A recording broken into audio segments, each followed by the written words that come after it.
Okay, I am calling to order this special meeting of council. First, I'd like to acknowledge that this meeting is taking place in the traditional territory of the Stanawas First Nation.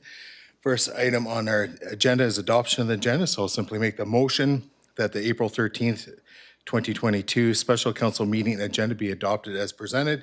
Seconded by Councillor Savage. Any discussion on the agenda? Okay, hearing or seeing nothing, I will move to calling the question. All those in favor and opposed, that's carried unanimously. So that takes us on to item 3 of our agenda. So we have a public and statutory hearing. I'll just simply read the hearing title. So the District of Lantzville Official Community Plan Bylaw number 150, 2019 Amendment, open bracket, Village Cell Special Plan Area, close bracket, Bylaw number 283, 2021, and District of Lantzville Zoning Bylaw number 180, 2020, Amendment, open bracket, Village Cell Special Plan Area Zone, close bracket, Bylaw number 284, 2021. There has been public notice given for this bylaw or for this, public hearing. And at this point, we should all have the information, or council should have all the public submissions to date. Were submitted by 12 p.m. noon.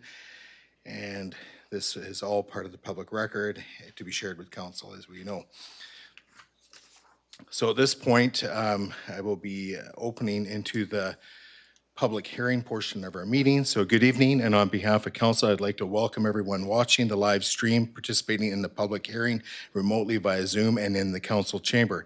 This public hearing is being conducted by electronic means pursuant to the Local Government Act, Community Charter, and the Council Procedure Bylaw for the purpose of council to receive and consider input from all persons who believe that their interest in property is affected by proposed District and Lantzville Official Community Plan Bylaw number 150, 2019, Amendment, open bracket, Village South Special Plan Area, close bracket, Bylaw number 283, 2021, and District and Lantzville Zoning Bylaw number 180, 2020, Amendment, open bracket, Village South Special Plan Area Zone, close bracket, Bylaw number 284, 2021. The council chamber at Municipal Hall is located at 7192 Lantzville Road and is open with limited seating for members of the public who do not have the ability to connect to the public hearing electronically, so that you can attend in person to watch and hear and ensure that you have the opportunity to be heard, subject to the posted occupant load established by the Lantzville Association Fire Department.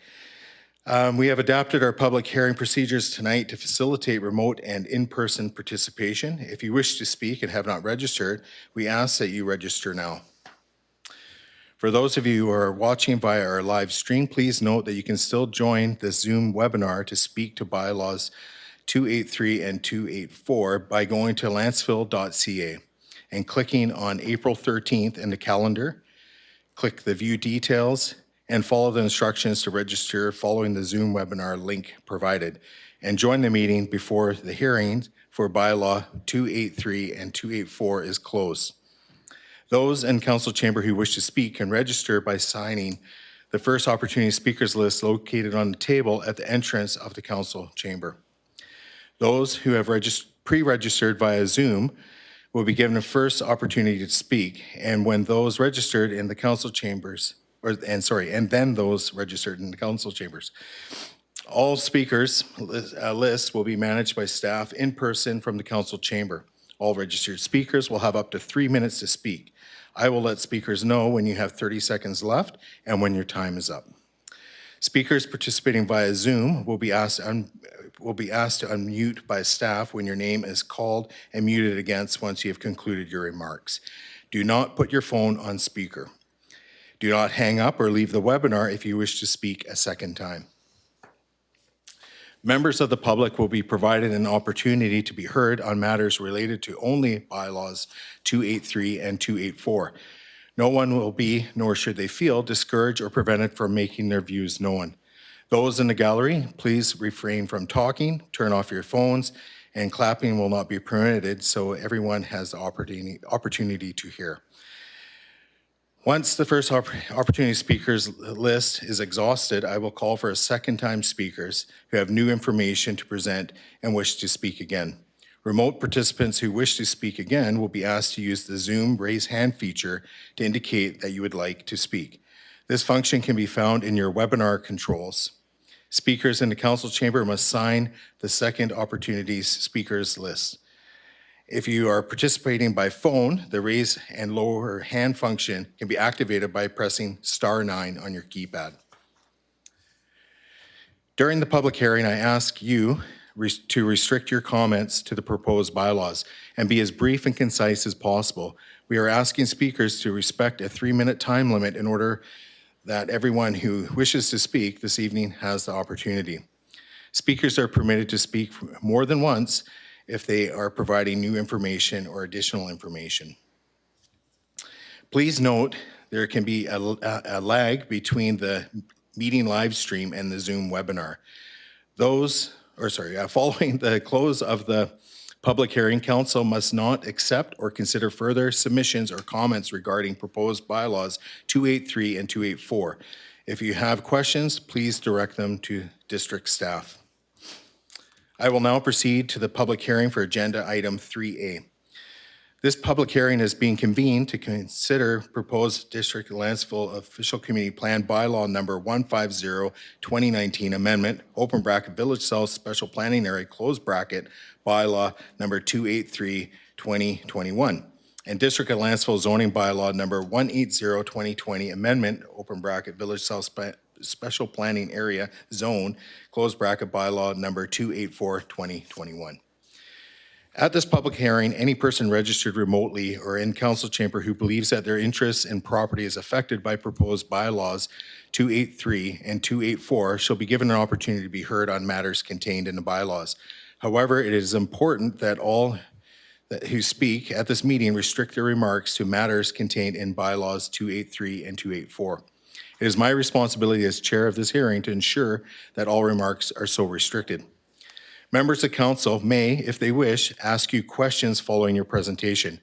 However, the main function of council members during this hearing is to listen to the views of the public. It is not the function of council during this hearing to debate the merits of the proposed bylaw with the public. As the chair of this hearing, I reserve the right to conclude any presentation that does not relate to bylaws 283 and 284, becomes abusive, or it becomes repetitive of views that the speaker has already made known to council. After this public hearing has concluded, council may, without further notice, give whatever effect council believes proper to the representations made during this hearing. I will now call on the Director of Planning and Community Services, Mr. Frank Limshu, to introduce the proposed bylaws. So through to Director Limshu. Thank you, Mayor Swain. Can everybody hear me okay? Yes, we can. Thank you. As noted by Mayor Swain, there are 2 bylaws being considered. And with council's permission, I just want to share my screen.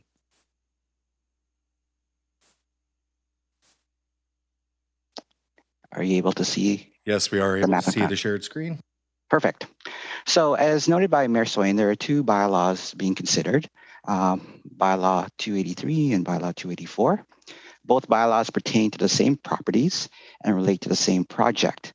The properties are legally described so there are 3 properties involved, and the properties are legally described as that part of District Lot 45, Wellington District, lying to the northwest of Copley Road, shown outlined in red on Plan 733R, and accept that part in Plans 23561 and VIP 6570.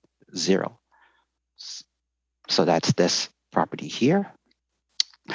The second property is Lot 1, District Lot 27G, Wellington District, Plan VIP 66828.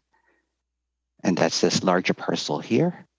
And then the third parcel is Lot 2, District Lot 27G, Wellington District, Plan VIP 66828. And that's this small parcel right here. The proposed project would accommodate up to approximately 732 residential units. These units will vary in housing types from single family through to multifamily. The proposed bylaws would also accommodate commercial uses, as well as provide for a mix of commercial and residential. So why are we looking at 2 bylaws? Amendment Bylaw 283 It's an amendment to the official community plan. The amendment is intended to articulate a vision and provide policies and guidelines to bring that vision forward.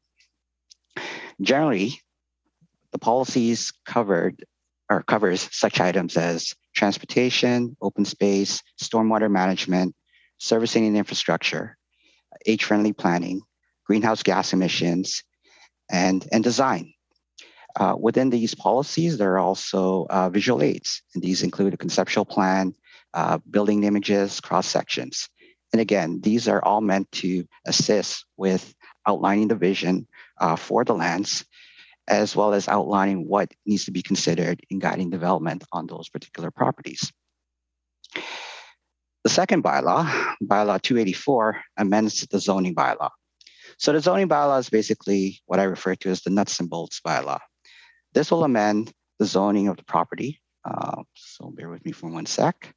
It will actually change the zoning on the property from future special plan zone to a number of other zones. So for example, it'll change areas from future special plan zones to community service. And there are 2 areas identified for community service. Here and there. It'll also change the zoning on certain portions of the property from future planning area to park. And those are identified here and here. And the majority of the site will have the zoning change from a future special area zone to Village South Special Area Plan. So within the zoning bylaw, it also articulates and outlines the permitted uses on the property. It will identify and outline the maximum building height, maximum lot coverage, setback, and density. So I just want to draw your attention to this plan here. So within the lands that are going to be zoned or being proposed to be rezoned to Village South Special Area Plan, there are basically 3 sub-areas, Area A, B, and C. Within Area A, the primary uses will be ground-oriented housing. So this would include single families, duplexes, threeplexes, townhouses as the primary uses within that zone. Within Area B, it allows for a variety of multifamily, and these would include apartment-style buildings. Area C allows for a variety of uses, a variety of residential uses, mainly multifamily commercial. And it also allows for a mix of those commercial and multifamily. So the way the bylaw is outlined, we'd be looking at commercial on the ground floor with residential above. Also within this area, it identifies the densities permitted within each of those sub-areas. So for example, in Area A, the maximum density is 25 units per hectare, whereas within Area B, the density is 100 units per hectare. And then within Area C, there's a maximum of up to 200 units permitted within that area. When I say units, I'm referring to strictly the residential component. As part of the development application, the applicant has proposed a community amenity package. And included in those the community amenity contributions, it includes lands for park, community use, playfield, greenways and trails. There's also financial contribution proposed for each residential unit, as well as upgrades to the infrastructure. And just as example, along Ware Road and Lantzville Road, they would include the installation of roundabouts and multi-use pathways. I also wanted to mention that this process to amend the OCP and zoning is one of many processes that the applicant will have to go through. The other process includes finalizing and bringing forward a phase development agreement, which will have to be approved by council in the form of a bylaw, and that will also require a public hearing. Other process would include the approval of development permits and subdivision. And really and truly, it's at the development permit and the subdivision stage where we get into the real finite detail design for the project. Lastly, I just wanted to point out that notices were advertised in a newspaper, on the district website, and mailed out to neighbors in accordance with the Local Government Act, as well as the District of Lantzville Land Use and Development Procedures and Fees Bylaw number 37, 2005. Thank you. Thank you, Director Limshu. Now I will call on the applicant, Mr. Evan Peterson, Principal, Barefoot Planning and Design, if he wishes to speak to the application, and for up to 10 minutes. So through to staff, I'm sure you will. Oh, I see Mr. Peterson right there. So through to Mr. Peterson, when you wish, just begin. Okay, and I'm going to share my screen as well, just in case any of my audio has issues. It's fairly text heavy, but it might help some people follow along. So first of all, thank you very much for granting this time. My name is Evan Peterson, Barefoot Planning, and I'm representing the applicant, as you well know. So Director Limshu did a great job of going through some of the details. I'm going to steer away from reviewing the application content because I'm sure that you're very familiar by now. And instead, I'm going to spend most of my time speaking to context, the context of the application and its merits, and the context of Council's decision-making on this project. So the first bit of context I want to speak to is Lantzville Projects, who are my client, and their name is appropriately Lantzville Projects Limited. Lantzville Projects has been committed to and invested in Lantzville for over 27 years. About 20 years ago or so, Lantzville Projects spent millions of dollars to construct Ware Road and extend infrastructure that the whole community benefits from to this day. This is based on a village vision at that time and an expectation that the core would redevelop soon.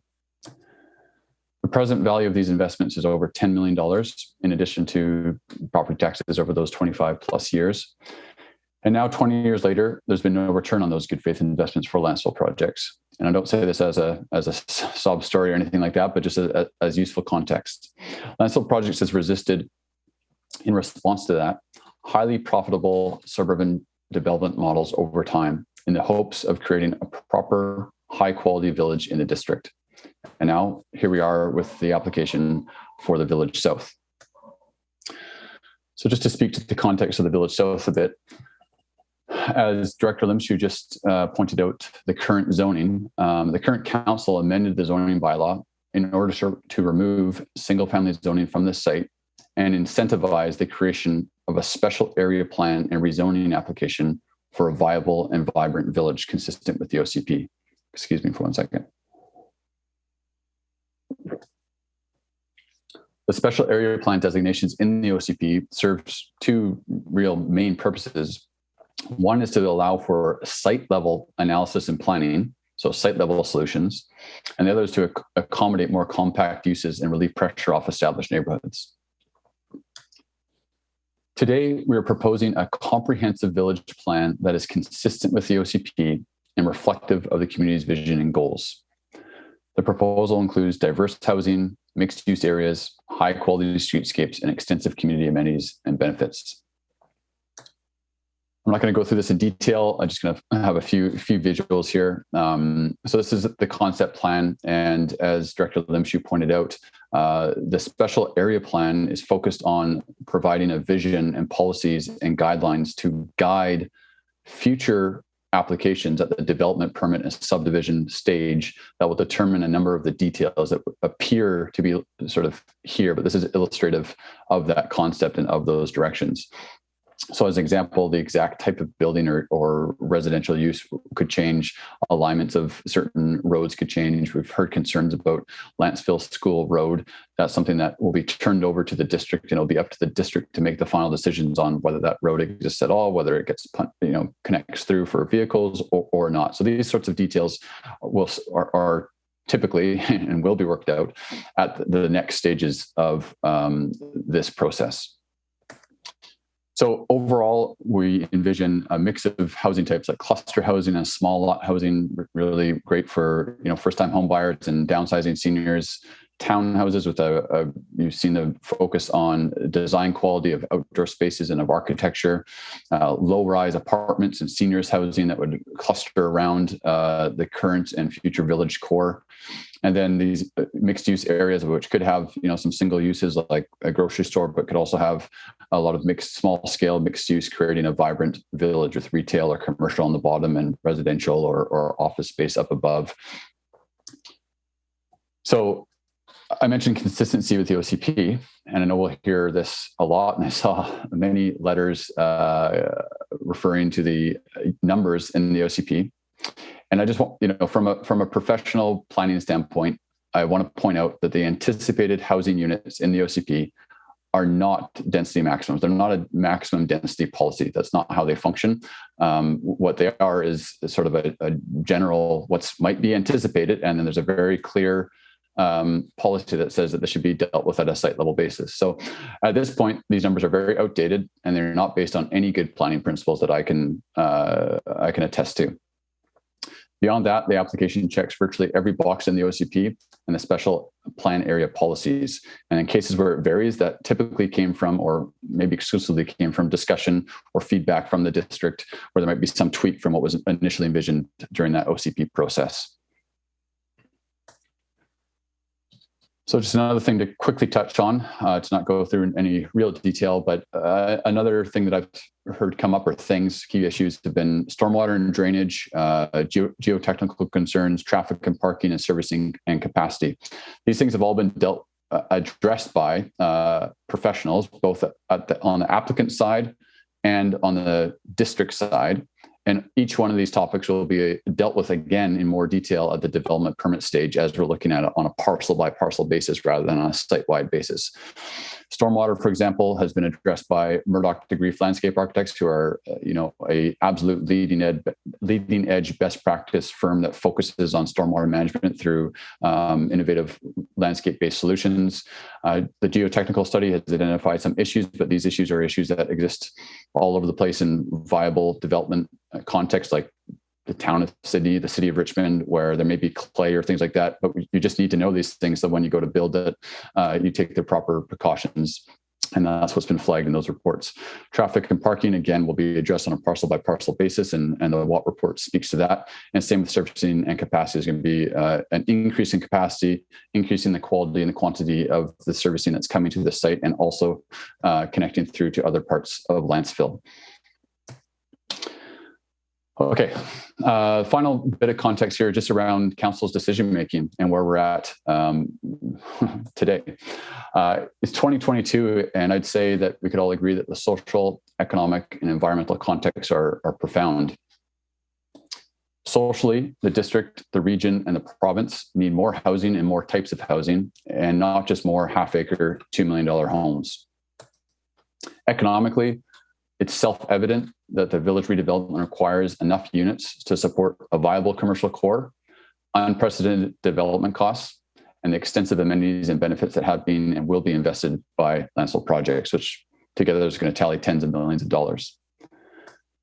And finally, environmentally, it's clear that we need to create compact, walkable communities for the majority of people to live in, and not just sprawling bedroom communities, while also protecting more rural and natural areas through responsible growth management. None of these needs can be met with lower density development than what we're proposing. I'd say, if anything, the roughly 730 units is a minimum based on any reasonable standard. This is the time for council to make brave decisions in the face of aggressive opposition, much of which I believe is founded upon misinformation, scare tactics, and entitlement. We're in a new world now and have a responsibility to do the right thing for the future of the community.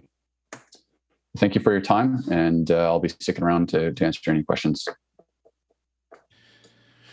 Okay, thank you, Mr. Peterson. At this point, I will be calling for first-time persons registered remotely and in council chamber who believe that their interest in property is affected by proposed bylaws 283 and 284. Please wait for your name to be called, and when it is your turn, state your full name and civic address. Staff will proceed through the remote registrant list first, and then through the council chamber registrant list. When it is your turn, staff will call your name What am I hearing here? Okay, thank you. Okay, when it is your turn, staff will call your name, and you may then give us your input regarding the proposed bylaws. You will have up to 3 minutes to speak. I will let speakers know when they have 30 seconds left and when your time is up. All right. So the first speaker is Joan Jones. You may unmute. and if you can state your name and address for the record, please. Are you able to hear me? Yes, we are. You are. Thank you. My name is Joan Jones. I live at 7255 Ellesmere Drive. I am speaking against the proposed amendments for Bylaw 283, the OCP. This is the plan passed unanimously by this council in June 2019, less than 3 years ago. Along with 1,168 other residents, I signed the petition to council requesting that we stick with the vision of the 2019 OCP. Some on council, along with a few residents, suggest that council ignore this petition, claiming that the silent majority is in favor of the massive development proposed. This is a very convenient stance, but it has no credibility. As a petition volunteer, I had the opportunity to talk with hundreds of residents. I met very few who support the development. If council wished to confirm this, a referendum to all voting residents is an option. Those who choose not to vote choose not to be heard. Residents who want to be heard repeatedly addressed in their letters the following. I quote, "We moved here for the quieter lifestyle and semi-rural character. We chose Lantzville because it is different. We are not against development. Stick to the vision of the OCP." What is the vision of the OCP and how do we grow with respect to that vision? It is similar to the OCP of many small communities in British Columbia. A common theme is responsible development. For example, rather than draining a wetland and piping contaminated runoff water over the foreshore and into the Salish Sea, we might restore the wetlands and allow it to hold much of this water. In fact, an earlier development plan for Village South was on this track years ago with a proposal that included several ponds in the former wetland areas. Also in the OCP for Village South planning, we read that, I quote, "A continuous tree buffer of at least 15 meters width, plus adjacent wooded crown lands will be retained along the Island Highway," end quote. With this knowledge, these trees were removed and cannot be replaced. What is the new plan for compliance with this part of our OCP? Responsible development plans are key to building a community resilient to future events, such as heavy rains and long periods of drought. They are 30 key to the seconds. health of our community and lands. We must do more and also address the infrastructure, economic, and social needs for solutions that do not create larger problems down the road, which may burden our taxpayers and change the character of Lantzville forever. Only then can we claim that our Village South development will be a healthy, vibrant, and growing community. I urge members of the council to vote against the proposed amendments at third reading. Thank you. I would look forward to speaking a second And time that's your when my time. turn Yes, comes. thank you. So staff will make note of that.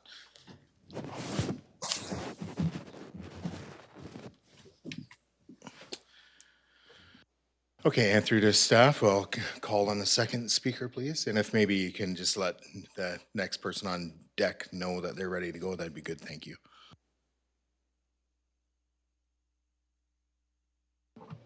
So the next speaker is John Jones. If you could, I'll ask you to unmute. And then we have Lucy Dumachelli following that. Through to Mr. Jones, if you can state your name and address for the record, please. I am John Jones of 7255 Ellesmere Drive, Lantzville. I would like to address the proposed bylaws 283 and 284. I'm opposed to both of these bylaws. Bylaw 283 seeks to modify the community plan by adding to it a 140-page document, Appendix 2.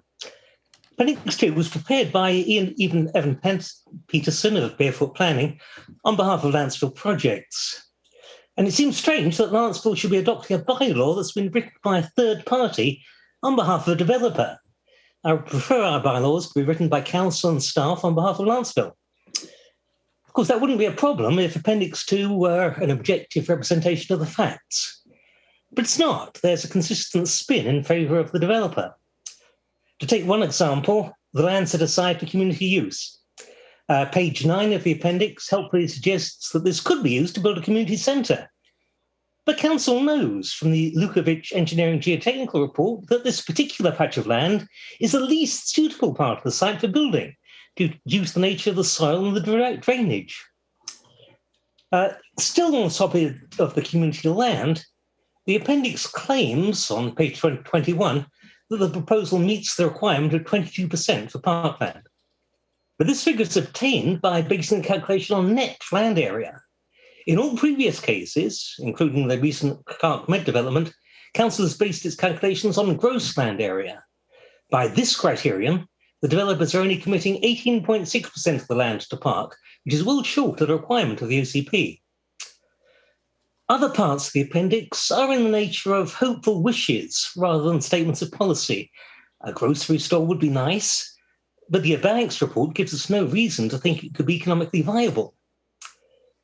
So the proposed appendix is a very different document from the rest of the OCP. The original OCP was thoroughly discussed by council, staff, and community, whereas the appendix is promotional material that needs to be examined critically before writing it into our bylaws. Moving on to Bylaw 284, I'm glad to see that we now have an estimate for the number of units expected, 734, but that's still almost double the upper limit set in the 2019 OCP, and for that reason I'm opposed to it. It seems quite out of keeping with the semi-rural character that so many 30 residents seconds. value about Lantzville. Other people have suggested that there's a clause in the original OCP that allows any numerical limit to be waived, provided sufficient other benefits are offered by the developer. But the benefit we are being offered here is an undersized and waterlogged piece of land with the derisory suggestion that we build a community centre on it. I cannot accept that this justifies a transformational change to the nature of our community. Thank you. Okay, thank you. And so at this point, we have, well, I'll pass it over to staff. You can call upon the next speaker, please. And then we have, actually, I'll just let staff handle it. So through to staff. So the next speaker is Lucy Dumichel.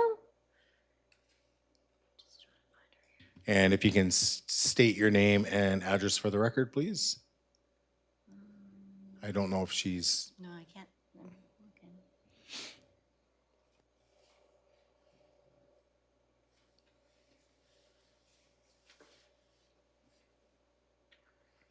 So she's not here.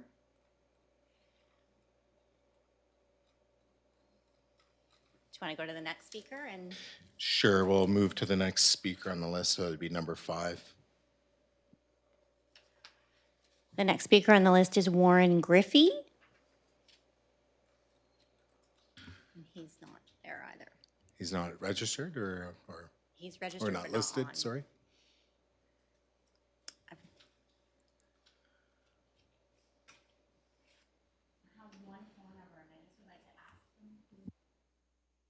Sure, yeah, go ahead. So we have a registrant by phone, and the number is 246-0172. I'm going to unmute you. Can you let us know who you are?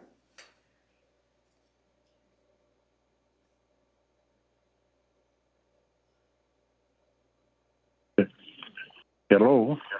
Hi there. Can you let us know Hi. your name? Yeah, my name is Wayne Richmond, and I live at 10755 Gilbride Drive, Ladysmith. Okay. So he's number 19 on the list. So we're just trying to figure out who's on the line at this point. So as we move through our Okay, speakers list, so we've got a little ways until we Yeah. get to you, Mr. Richmond. Okay. So if we can have him muted, please. Thank you. So Warren Griffey is not on the line, so then... So we'll move on to the next speaker, number 6, please. Roger Ballinger. Oh, there he is. Hello, can you hear me? Yes, if you can just simply state your name and address for the record, please.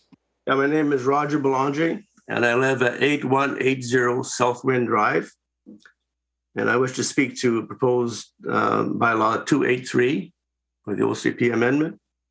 And I am against the bylaw. It's been stated that the OCP does not give any maximum unit policy, but it does give a anticipated number of units, and the maximum being 389. And the applicant is proposing about 730 units. And I feel this density is against the character of Lantzville. The OCP also states that if the application exceeds 389, the applicant must give a strong and clear rationale for the difference. And I have not heard, and by a brochure that was submitted, sent out in the mail by, I assume by the applicant, because it refers to, it says that it's fiction and fact, and it says fiction, that information, fictional information has been that the number of units farly exceed the OCP. And then it says the OCP does not include a maximum unit, but it does. It includes a maximum of 389 anticipated units. And it says it's been determined that the numbers in the OCP are not economically sustainable. So that, I assume, justifies the 730 units in application. But there's not been any information given to the public of how that determination that the OCP numbers are not economically sustainable, there's how that determination was made.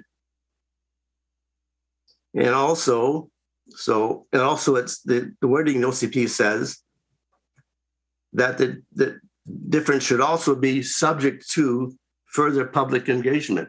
And there's not been any public engagement around the rationale of why the applicant's higher density is justified and acceptable.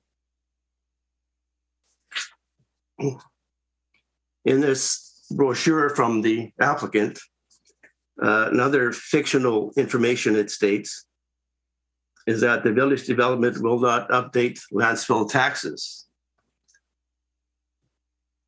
Well, sorry, will not drive up Lantzville taxes. But according to the Urbanomics updated About 30 report, seconds. that report shows a $4,000 discrepancy between taxes that will be collected and specific costs relative to this development. So that additional $4 million of costs will have to be made up by taxpayers over the next 20 years. Thank you. Thank you. Through to staff, oh, there you go. You've reset it. Thanks. Okay, so we'll call through to staff. Were you able to connect with the previous listed or registered speakers? No, I'm sorry, there was no answer for Dumichel. And I did speak with Mr. Griffey, and he's on his way here. Okay, sure. All right, so we'll just move on to the next speaker. So that's number 7 on our list. So Luke McLeod.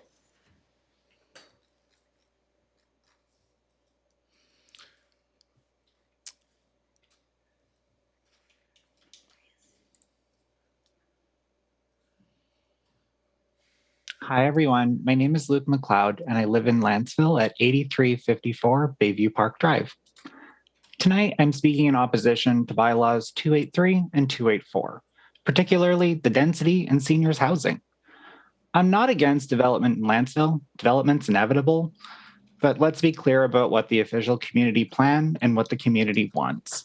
The OCP anticipates up to 389 units of housing for all of Village South, plus 100 units of seniors-oriented assisted living.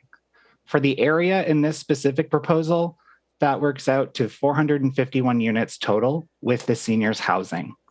Those numbers were put in the OCP after extensive community consultation and guidance by both expert planners and facilitators. Our community members are not professional planners. Our shared understanding and what we provided input on in that OCP were those numbers. Even though they are anticipated and perhaps not a density maximum, doubling them is far from what we, the community, understood in that process. Nearly 1,200 Lantzville residents, including myself, signed a petition urging council to stick with those exact numbers. So while it may be legal to make amendments to the OCP with these bylaws, that's clearly not what we want. Lance villagers have been abundantly clear, both in the OCP process and in the petition. We want the numbers listed in the OCP, not more. The province has also made it clear that they want each community to do its part in contributing to the housing stock. And that's exactly what the numbers in the OCP accomplish. It's in complete alignment with what the province is asking for. Yet bylaws 283 and 284 nearly double what the OCP calls for. And according to the independent review, this would be at a tax deficit, meaning our property taxes need to be increased to support the development. Ironically, those pointing to the provincial housing policy fail to note that the province is actually asking for future zoning to include affordable housing, which means co-ops and seniors assisted living and rental units. None of these are guaranteed in the proposal. In fact, not even the seniors assisted living required by the OCP is included. In their January 20th information meeting, the developer spokespeople admitted that no seniors-oriented assisted living units are guaranteed in the proposal. So that is in violation of section 7.2.2, which requires it, as well as a long-term care facility. So I'm here to urge council to vote against these bylaws. Lance villagers have been abundantly clear in what we want. Please represent us. Thank you so much. Okay, thank you. This point, we'll go to number 9 on the list. We just saw. Number 8, my mistake. So the next speaker will be Ruth Abramson.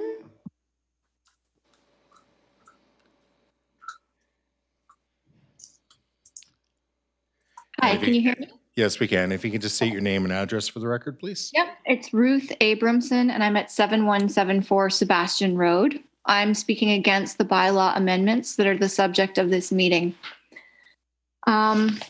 Village South offers a wide range of options for aging, young people, families, attainable homes. But anybody familiar with the Lower Mainland knows that building more densely, building more variety does not equal obtainable nor affordable. I am 52 years old. I was told my whole adult life over there that by building more, prices would decrease, housing would become affordable. However, even a 500 square foot condo never became affordable, even on my professional salary, even after 30 years worth of saving as a single person. This despite more and more variety, density, etc. being built. I watched my childhood neighborhood being redeveloped and is now less affordable for working people than it was before redevelopment. The presumption that increasing supply decreases costs is only true if demand is limited. It never has been in my adult life. My second point, the district's Verbanics report shows a net tax loss of $3.9 million over 20 years for increased costs in administration, maintenance, and policing, etc. That's on page 62 of the addendum. Again, Lower Mainland taxes never went down with increased population and tax base. With increased population, there's always more infrastructure needs to be paid for by the citizens. My third point, the NRD Regional Housing Needs Report, page 6, says the gaps in housing for the region are affordable rentals and affordable purchases. These include accessible and adaptable housing, non-market rental, market rental housing, affordable home ownership options, transitional and low barrier rentals. I don't see how this development proposal meets those targets, meets those gaps.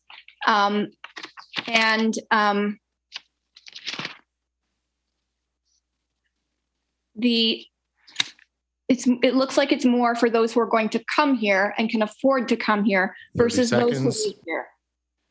So my last point was versus those who live here. Thank you. Okay, thank you.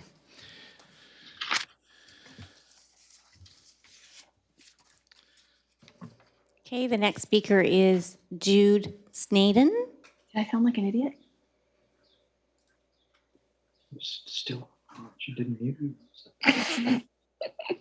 Now I'm unmuted? Nope. No, you're not. We can hear you, so if you can hear us, please state your name and address for the record, please. Hi there, this is Jude Snaden. Can you hear me? Yes, we can. Yeah, I live at 7174 Landcrest Terrace. I'm not opposed at all to the development, but I am extremely concerned about the lack of green space, the concerns around the marshland that has been lost over the years and that was hurt a lot more by the cutting down of all the trees. I'd really like to see some of that wetland restored. And I would also like to see whatever we can do to make this neighborhood more walkable and with more green space. When you look at the plans, there is actually very little green space allocated. I would actually be in favor of more density in the area that's being built in exchange for more green space for our wildlife and for families to enjoy. Thank you. Okay, thank you. And just at this time, I'm just going to remind viewers who have joined us this evening, if you wish to speak and have not yet registered, we ask that you register now. For those of you who are watching via our live stream, please note that you can still join the Zoom webinar to speak to Bylaws 283 and 284 by going to lantzville.ca, clicking on the April 13th in the calendar, and click on the view details and follow the instructions to register following the Zoom webinar link provided. And join the meeting before the hearing for Bylaws 283 and 284 is closed. So at this point, we'll move on to the next speaker, number 10. So the next speaker is Rochelle Mundell. And if you can state your name and address for the record, please. I think She was there and now she's gone.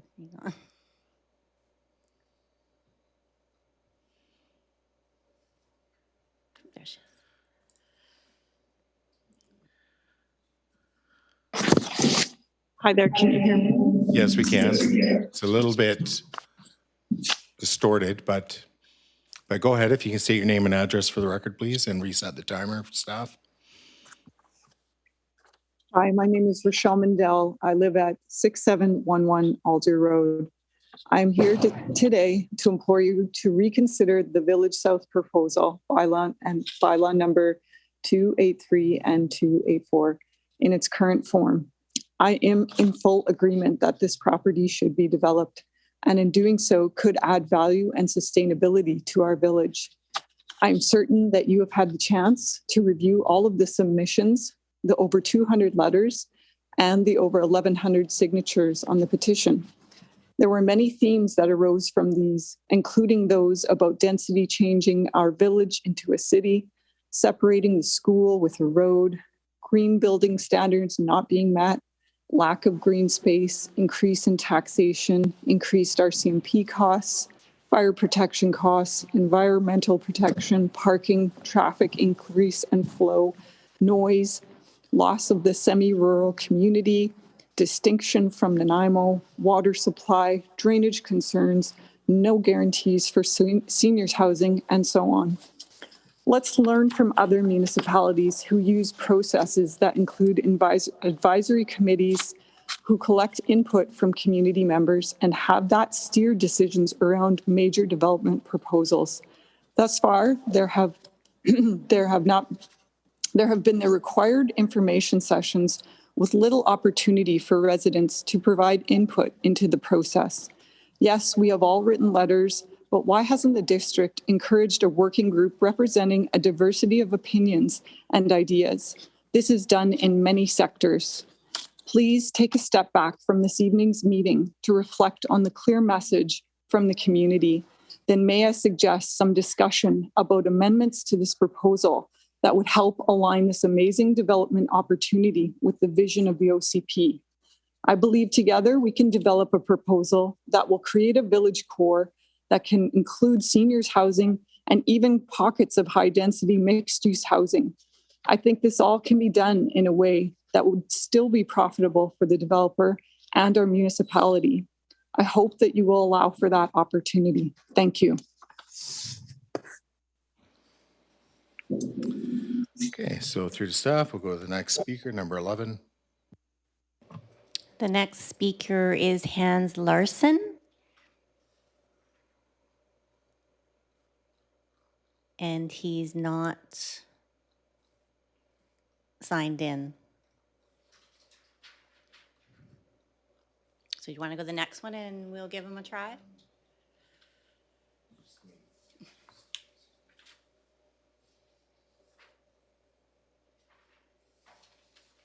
Oh, And through the he's staff, there. number 3 was not available. Hans Larson's now there. Oh, he's now there. Okay.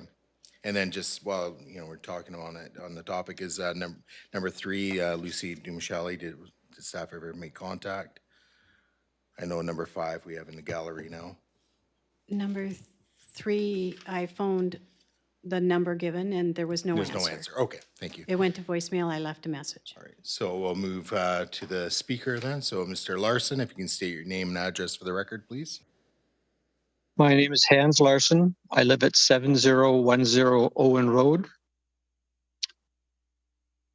Mayor and Council, I am speaking on behalf of my spouse and myself in strong opposition to District of Lantzville OCP Amendment Bylaw number 283, 2021 and Zoning Bylaw Amendment Bylaw number 284, 2021. We have serious concerns with this development application.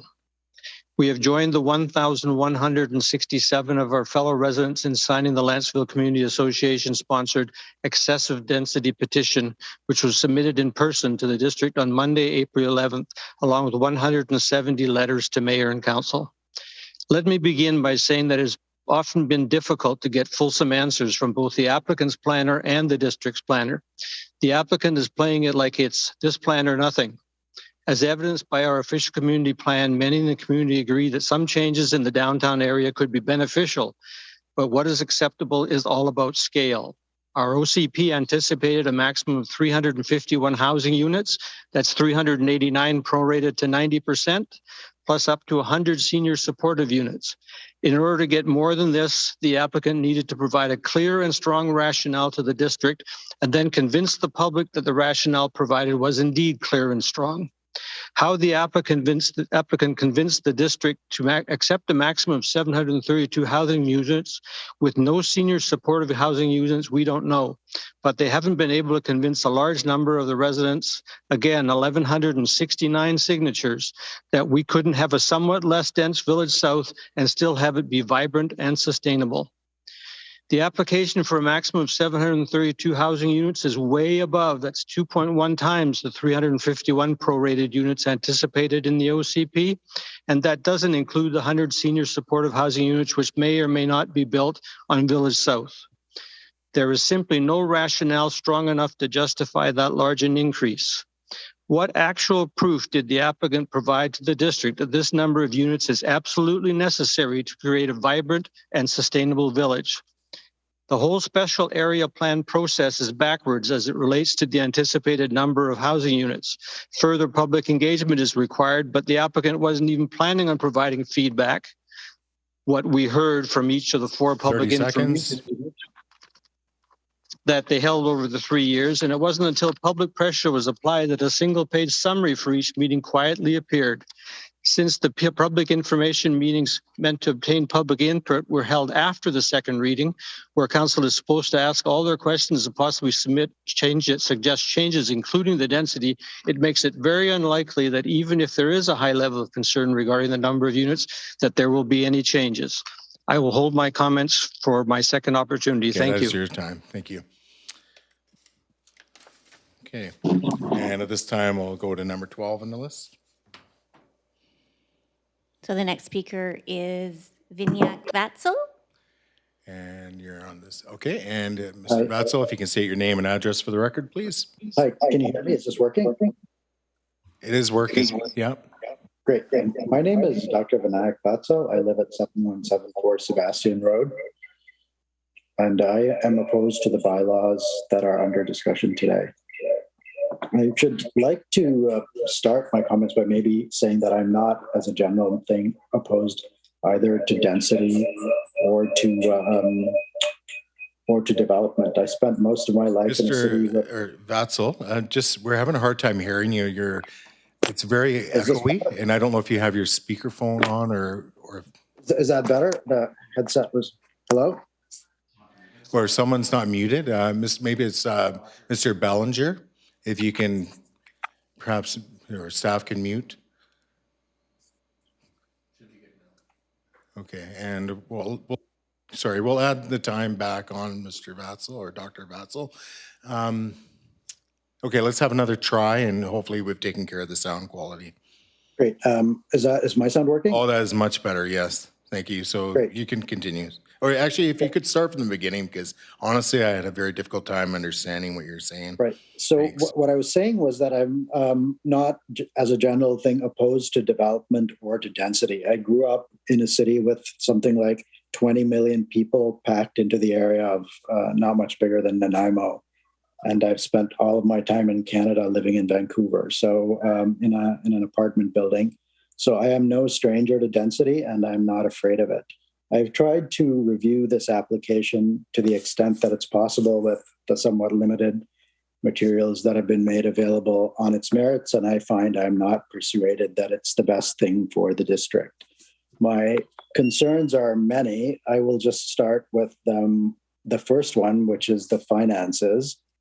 I've been looking at the numbers, and I see that the estimates of the benefits started at around 35 million, then went down to 25 million, and are still, in my mind, perhaps overstated. The large chunk of that 25 million appears to be around 20 million in a miscellaneous basket of amenities, infrastructure, and land contributions. Apart from the rather strange accounting that went into some of those determinations, I find it rather concerning that even the district's own report casts some doubt on whether or not the tax revenues from the development will actually offset the costs. Now, it's not my purpose here to get into the weeds of accounting, but I think it's pretty clear that on a development of this magnitude, there should not be anybody here who's got even the smidgen of doubt that these numbers work.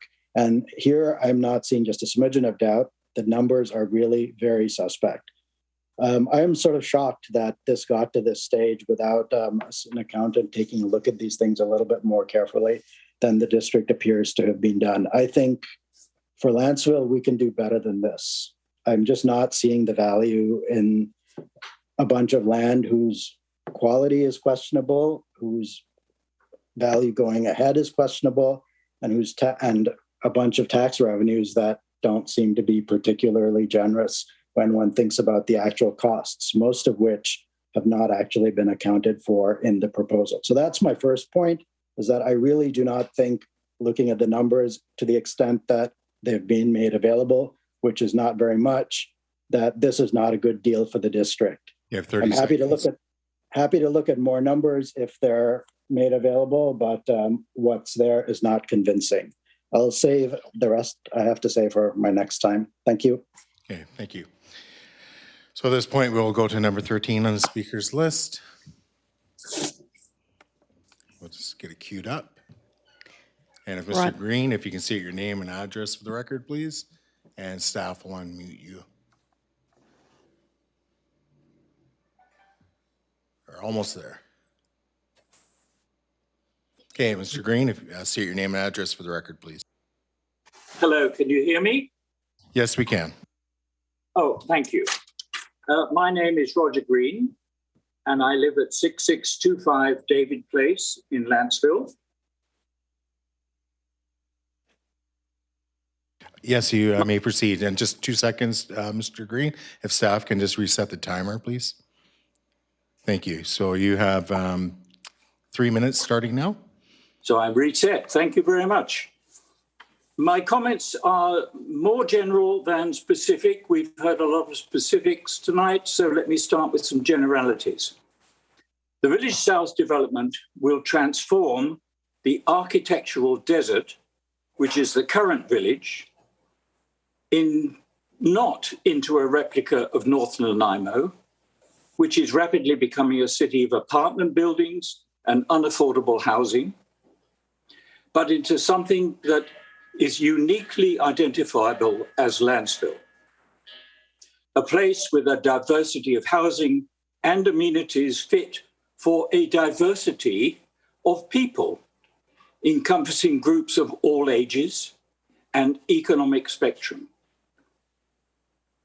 It fills the need of those who neither want nor can afford a $1 million home on half an acre.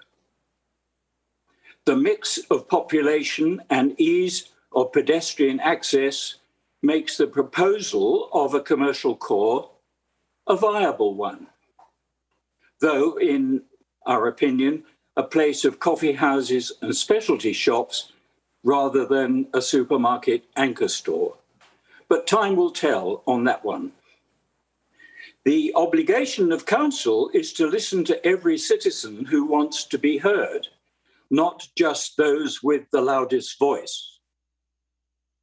Decisions by council should be based on the opinion of experts, not the opinions of amateur town planners, amateur civil engineers, and economists. A lot of time and expertise has been invested in this proposal for the village.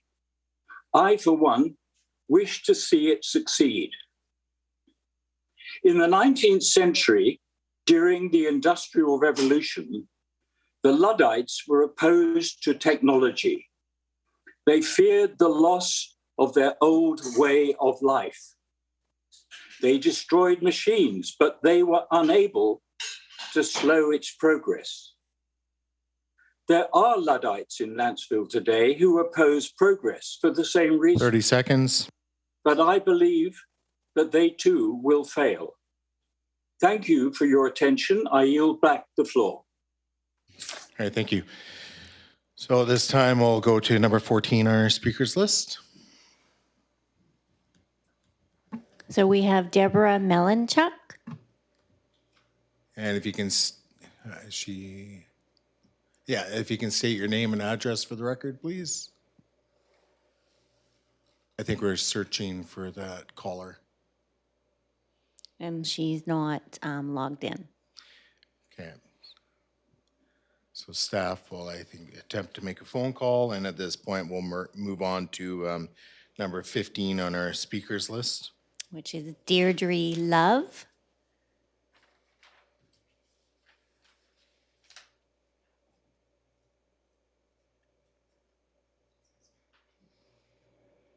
And we're searching for this speaker as well.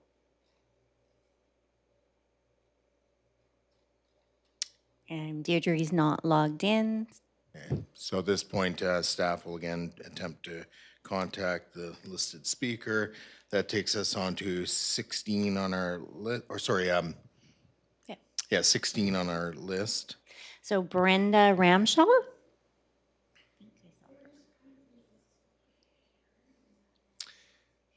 And we're searching for this speaker as well.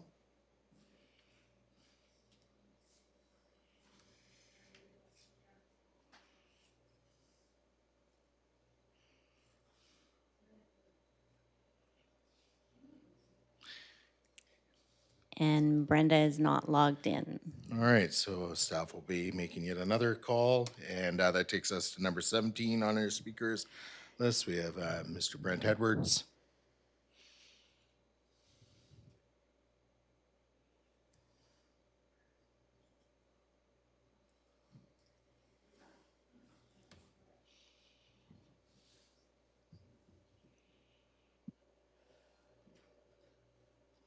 And Mr. Edwards has not logged in.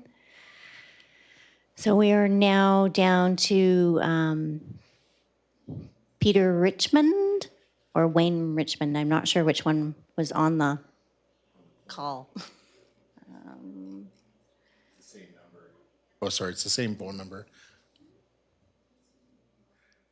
Or maybe just activate that. Well, we only have one phone listed, correct? Do we have any other Mr. Richmond?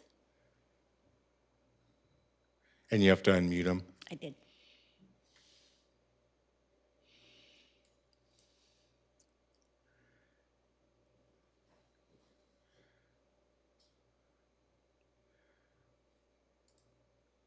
Mr. Richmond, are you on the line? We've asked you to unmute. I think it is.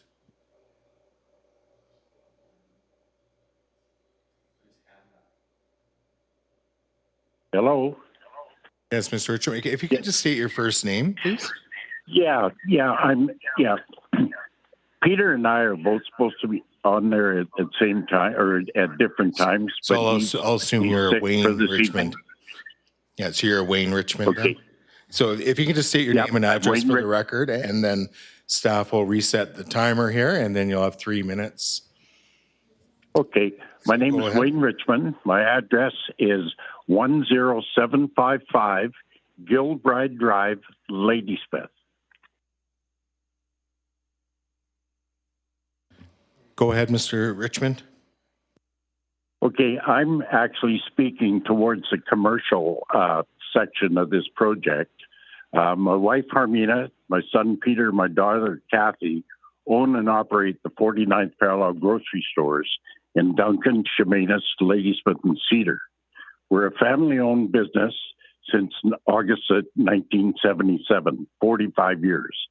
The proposed development planned for Lantzville is exciting for us as we have been looking actually at Lantzville for a long time for a position or a place for a grocery store. We looked at the old one even when it had the post office, and when it closed at this time, we found that with no parking and no room to expand, it was unaffordable for us. This location for us now, as it fits, not only for Lantzville, but it fits with our other stores in size and design. We appreciate the opportunity to build and operate a 49th Parallel grocery store in Ladysmith. All of the 49th Parallel grocery stores are clean, they're safe, they're convenient locations, we're competitively priced and customer friendly, and we've got a great staff. Most of our staff live and shop in the communities where they work.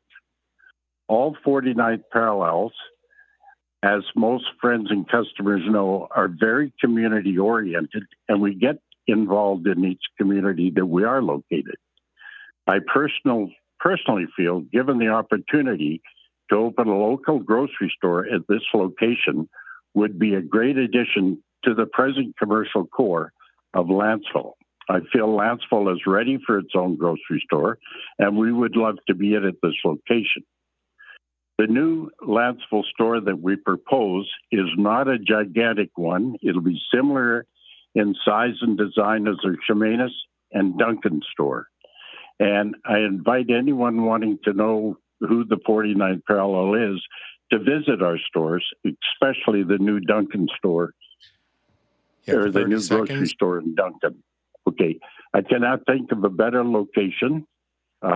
This has easy access for vehicles. It's got lots of room for off-street parking, and all of our stores have a small coffee shop with a seating area, which is in most cases a gathering place. We're looking at the demographics. We have not discussed lease terms, but we would love to be in the village of Lantzville with the 49th Parallel grocery store. You will have an additional opportunity to speak if you so choose to. And I don't know if... no, that's fine. Okay, thank you.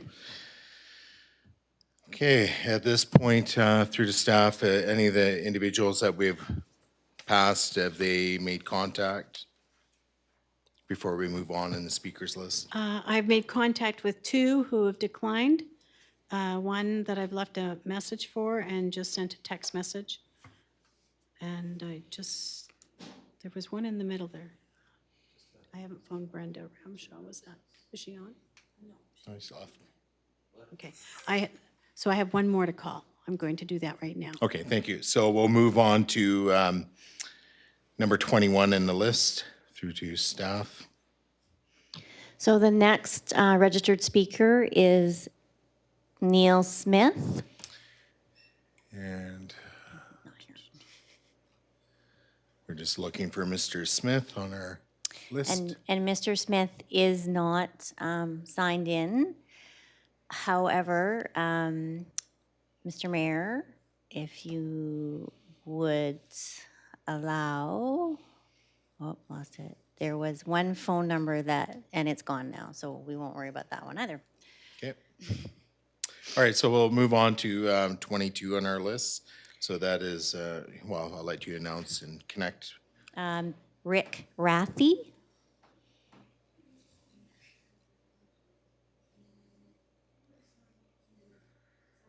And Mr. Rathy has not logged in either.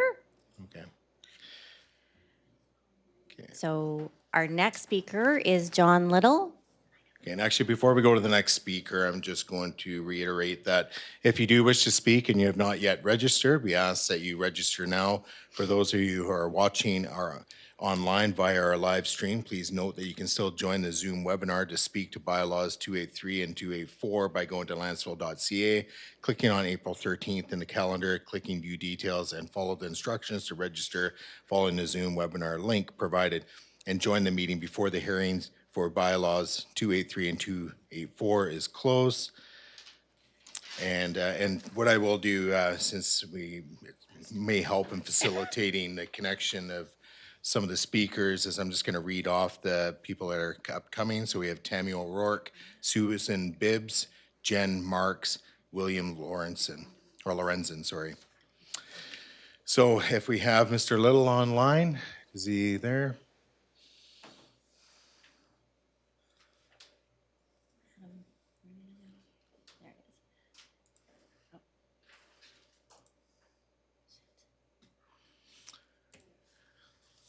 I'm guessing not. Okay, can you hear me? Is this Mr. Little? And Yes, if you it can is. and if you can state your name and address for the record, please. My name is John Little. I live at 7347 Lynn Drive. And yeah, I'd like to speak to the development proposals. I don't believe this density is appropriate for the Lantzville Village at this point. The downtown area will be developed. I don't think there's any question to that. And I'm not saying it shouldn't be, but to say yes to this proposal will be detrimental to the livability of Lantzville in a lot of ways. The parking, of course, will be an issue. The downtown parking is already very scarce, and the streets of the proposed development are, if it's anything like the developments I've seen in my extensive traveling through the Nanaimo area, the parking, it gets ridiculous. When you consider that a lot of the places will have more than one car, multiple cars, boats, and motorhomes that people own, it's going to get quite crowded. The pictures never show those things. So, but people own them and they want to keep them close to where they live. And what the developer says about the option of either this development or half-acre lots, I think that's a red herring. I don't think it was ever going to be an issue of half-acre lots on that property. That's just really unviable. But there's quite a big difference between that or even quarter-acre lots and what is being proposed at this point. And I don't see. I've never seen taxes go down because of developments happening. There's always more expenses that come up because of increased density. So I'm really against this particular proposal. 30 seconds. I think they should be going back to the drawing board and coming up with a proposal that's more in line with what the majority of residents figured out that would be viable through the OCP process. It was quite an extensive process, and we really got involved. And this does not look like... That concludes your speaking time. You will have additional opportunities to speak if you, so wish to stay on the Zoom call. Noting that Mr. Peter Richmond, speaker number 18, I see he has joined the Zoom webinar. So through the staff, if we will go back in our speaking list order to Mr. Richmond.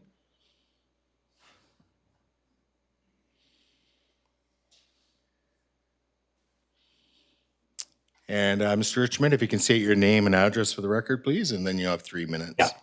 It's Wayne Richmond from Ladysmith.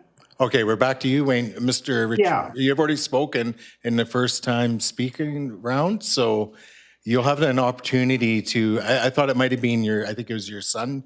Your son's name is Peter, so.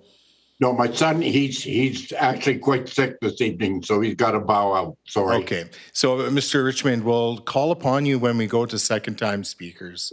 That sounds good. Thank you. Thank you. All right. So that takes us on, unless there's any additional speakers that we've passed over because of connection issues or registration issues. None? Okay. So we'll move on to number 24. We have Tammy O'Rourke.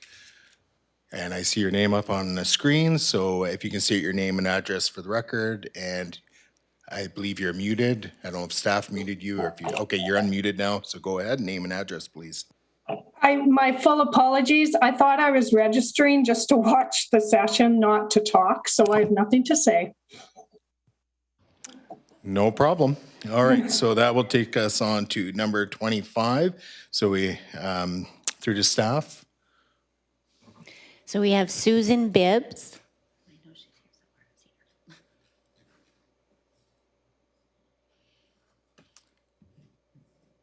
And we're just searching for that speaker now.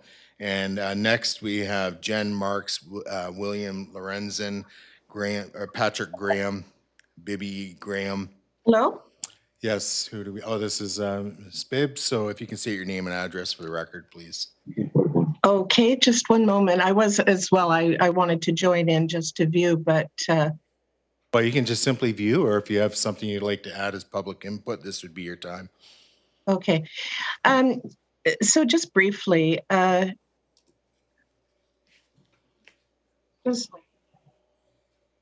sorry, I'm having some audio problems here. Can you hear me? We can totally hear you perfectly, so you go ahead. Okay. Oh, sorry, just one sec. It's over here, I think. Is that the speaker? Not the mute. Yeah. No, that's the microphone. Click.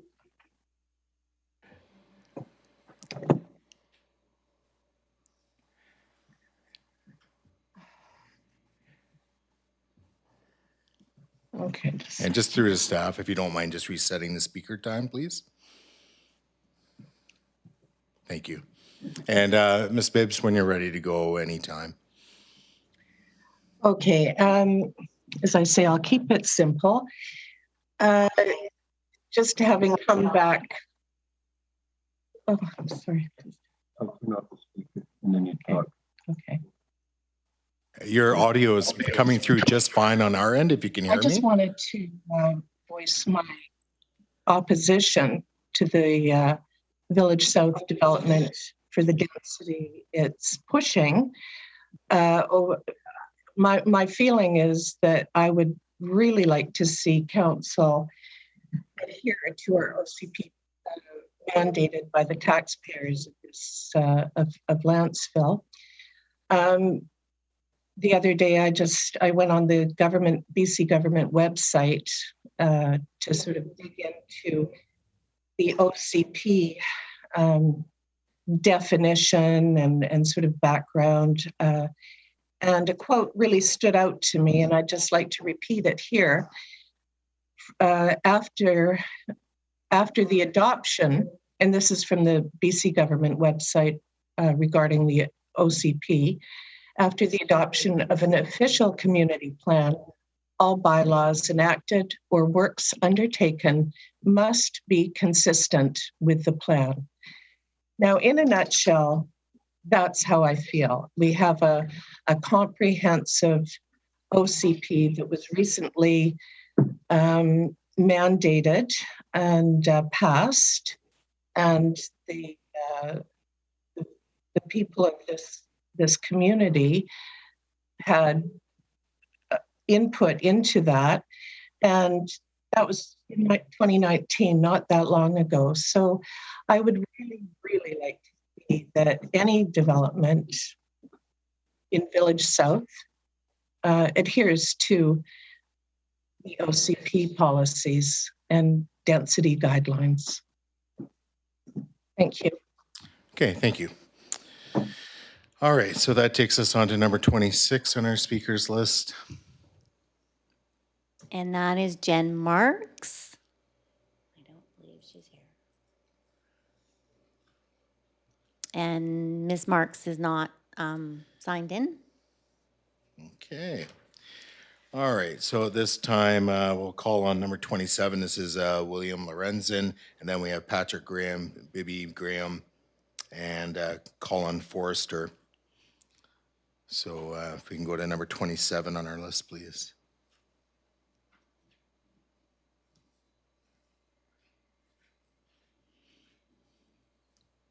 William Lorenzen, you can unmute yourself.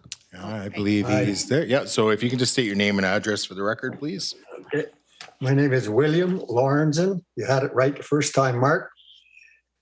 And I live at 7963 Lorenzen Lane. I have been a Lantzville resident since August 1967, and I've been residing at my current address since 1970. I'm speaking today to indicate my opposition to the adoption of the Village South proposal at third reading by council members. So please make sure you've recorded me as a no citizens vote. Okay, in studying and reviewing the council meetings and reviewing the Village South proposal, I've listed 59 disagreements within the bylaw and the OCP. As my time is limited this evening, I will obviously not be referring to them all. I'll just briefly outline 2 or 3 of them. Number 1, the density. We have all seen that the proposal for Village South does everything the proponents can come up with to densify. I am not a Luddite, by the way, to the other gentleman. You can just reserve your remarks for... I understand. Okay. Thank you. That had just slipped out. We are not a big city in waiting, nor is Lantzville obligated to provide unlimited housing for those who might wish to move to Lantzville. I've been on this 5 acres for 50 years. I've tried to keep it as a carbon sink. Most of my trees are over 100 feet tall, and I tried to count them all once, and there's over 1,000 of them. I've not cut down a living tree for 25 years. And I'd like to keep that proposal available to the community. Now, secondly, as a senior, and I'm getting near my 9th decade, 5 of which have been spent in Lantzville already. And I find that seniors' units are not guaranteed in the proposal, despite the OCP section 7.2.2 stating that such units must be included.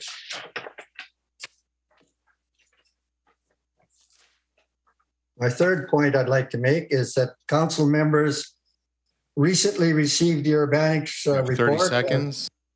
Oh, okay. Well, if I took that long, I'll just skip through that about paying $4 million off.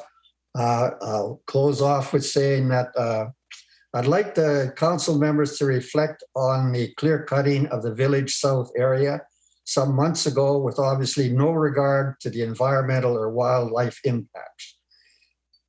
And the fact that the proponent had tonight said we were all aggressive opponents. And that's your time. If you wish to register for a second time, you may do so by staying on the call. Thank you. Okay, thank you. Okay, so that takes us on to number 28 on our list. So we have Patrick Graham.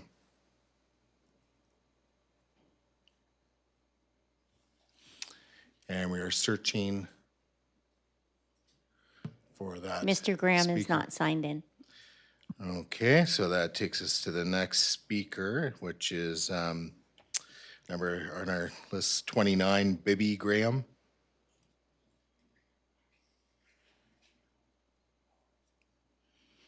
Staff will do a quick search.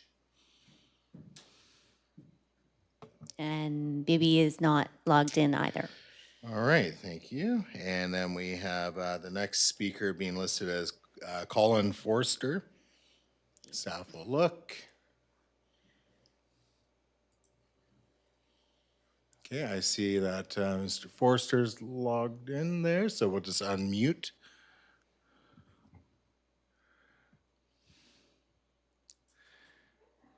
And I don't know if, does he need to unmute or do we need to unmute him? Okay.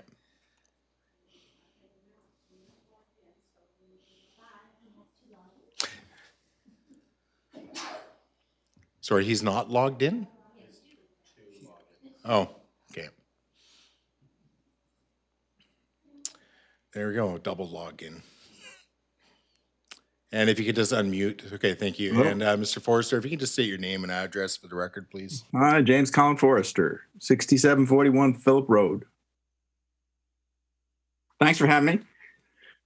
It's likely that your group and staff are not entirely informed regarding the most contemporary recommendations from the National Academy of Sciences, Engineering, and Medicine regarding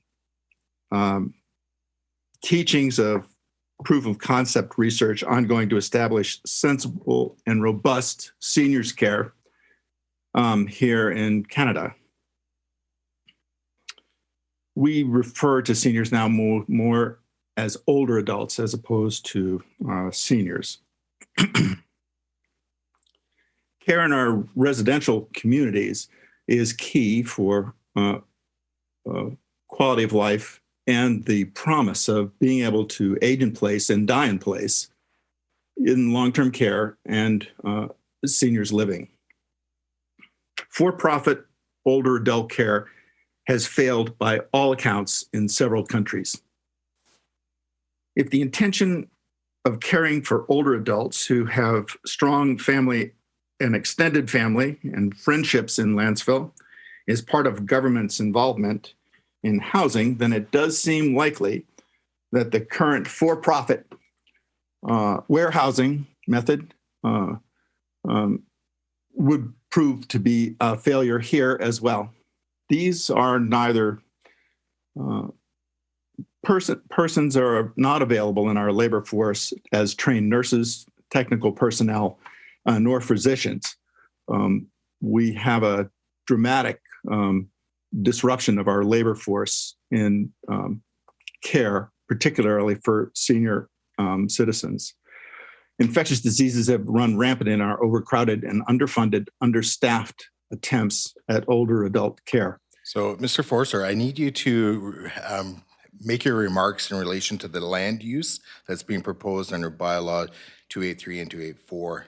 No, my understanding is that you are dedicated to providing some sort of seniors transition care for persons who would be interested in living in Lantzville, aging in place and dying in place. People who've always lived here and are related and to the community. And that's why I think that the bylaw needs to be reviewed in terms of what the intention is for the corporate interests for purposed You have land. 30 seconds. Thanks. You have 30 seconds. As best I can tell, the buildings that have been proposed for seniors care have a real dearth of detail. The multifactorial task performance required for set-asides, profiteering, and providing for care are never discussed in terms of the. And that concludes your speaking time, Mr. Forsyth. Thanks If you very wish much. to stay on the line and speak a second time, you can do so. That takes us on to our next speaker. So we have under 31, Susan Cormie. Following that is John Colson. Okay, so you don't get to speak now. Sorry, we have to go through our online registered speakers list, and then we'll proceed to with the individuals that are in our council chambers. So I'll scratch that off my list. So we have Mr. John Colson, Mr. Carl Weiss, and then we have Diami Dion Belair and James Dale.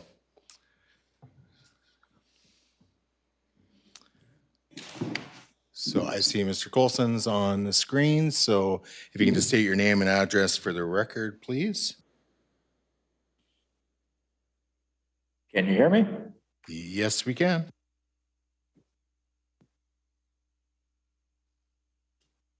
Hello? Yes, we can hear you. So I can thumbs up if you can see me.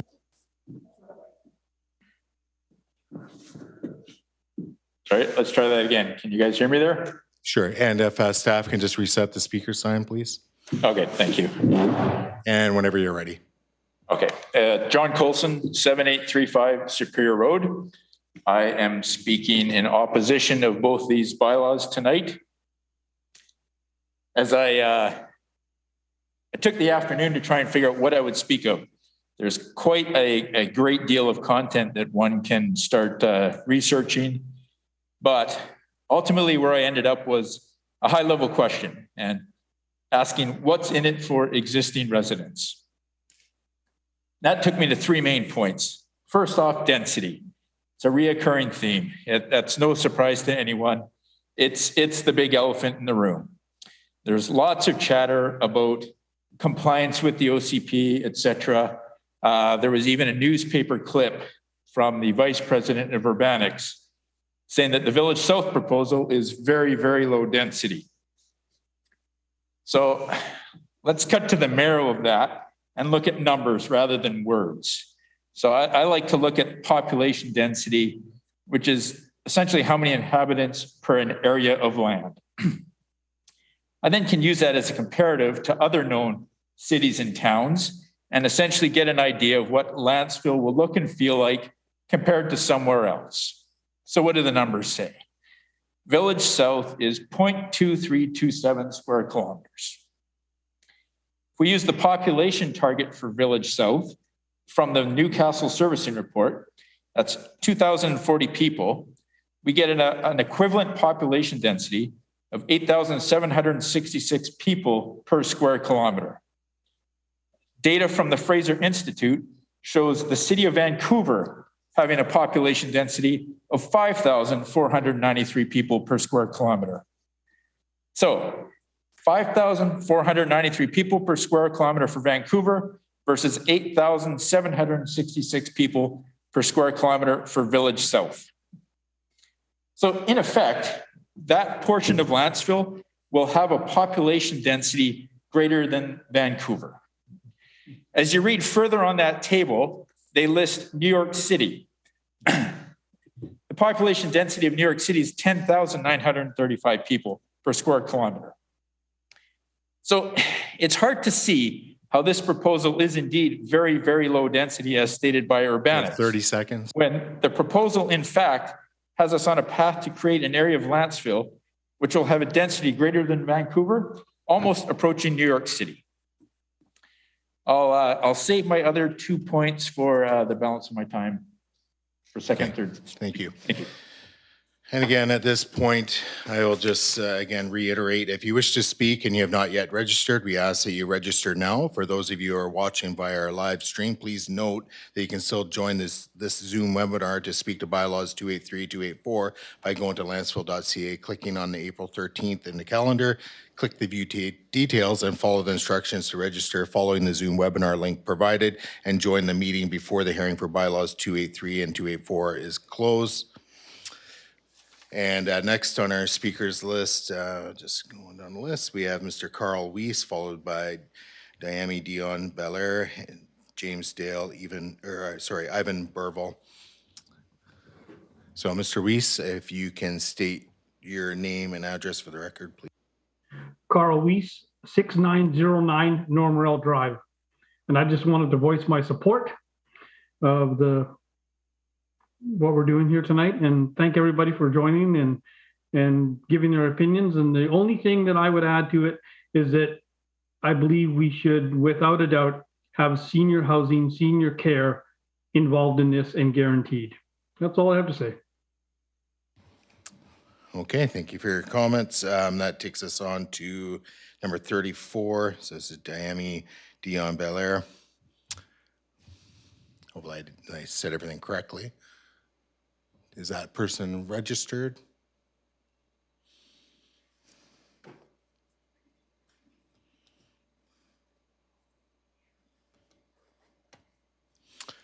Okay, staff is searching. Oh, I see the name is on the screen. Perfect. So if you can simply state your name and address for the record, please.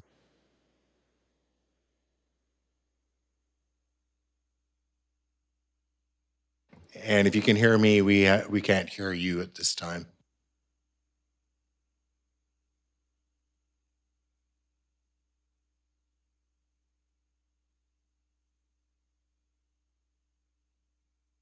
Again, just to the registered speaker, we cannot hear you, so I don't know if you need to adjust your microphone controls or what have you. Okay, what we'll do is we'll move on to the next speaker, and we'll try and come back. Yes, what's your point of information, Councillor Gusselbrecht? Could you advise if there is seating in the hall? Is there available seating in the hall? There's plenty of available seating in the hall. Thank you. Okay, so the next speaker would be Mr. James Dale. And then we'll come back to the previous speaker if the audio situation gets sorted out.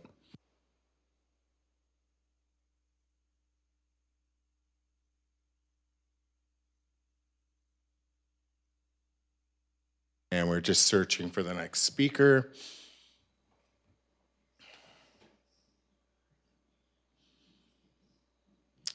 Okay, I see the name is now on our screen. So, Mr. Dale, if you can state your name and address for the record, please. Hi, can you hear me? Oh, we sure can. Hey, sorry. So my name is James Dale, 7730 Clark Drive. I want to thank council and staff for letting me speak. I really appreciate it. This is regarding Bylaw 283 and Bylaw 284. I don't support the current proposal of Village South development. I really do support balanced and moderate development and growth that honors both the current residents but also has an eye on the future. I don't believe the current proposal does this. And if council looks at the feedback they're receiving from Lantzvillians tonight on the speakers and maybe through the petition that was done and the letters against the development, you can see the majority of people don't feel good about what's being presented in front of them. I think it's really important to listen to the people and reconsider this proposal. I just want to highlight a couple of things that give me pause. One, as Carl just mentioned a moment ago, there's no seniors-oriented assisted living and long-term care guaranteed by this proposal. It's stated that some of the housing is ideal for seniors. There's going to be options and it's permitted, but that's very different than being required as the OCP and what people really want in this proposal. Secondly, I think there's a lot of assumptions being made. There's going to be affordable housing options with this proposal. It's not realistic when you look at the economic climate and kind of where this property is going to be situated. There's no guarantees there's going to be options for first-time home buyers here. And then the third one that's on my mind is the OCP states anticipated number of housing units is up to 389 plus the senior supportive housing. And also states that this range is not intended to replace the rezoning in the site design process. Following the site design process, the proposed number of housing units falls outside this range. A clear and strong rationale must be provided to the district to justify the difference that we subject to further public engagement. So this is the public engagement portion now. It's happening right now, and the proposal doesn't seem to sit well with a lot of people. I don't know. I keep hearing, I don't know the exact number, but just under 1,200 people signed. They don't support the number of units to exceed 389. And they don't feel, I'm assuming they don't feel there's a strong, clear rationale to go ahead. Considering the population of Lantzville is almost 3,800 people, including children, this is a big percentage of people. I believe people are smart. They aren't misinformed. They know what's going on and what's important to them. And I think you should strongly consider the view of this many people. I really urge you not to approve this proposal in its current form, reconsider it, negotiate. 30 seconds. Yep, thank you. And present a proposal that's more in line with such a large portion of what the constituents want. Thank you very much to all of you. Okay, thank you for your comments. That moves us on to number 36, Mr. Burville.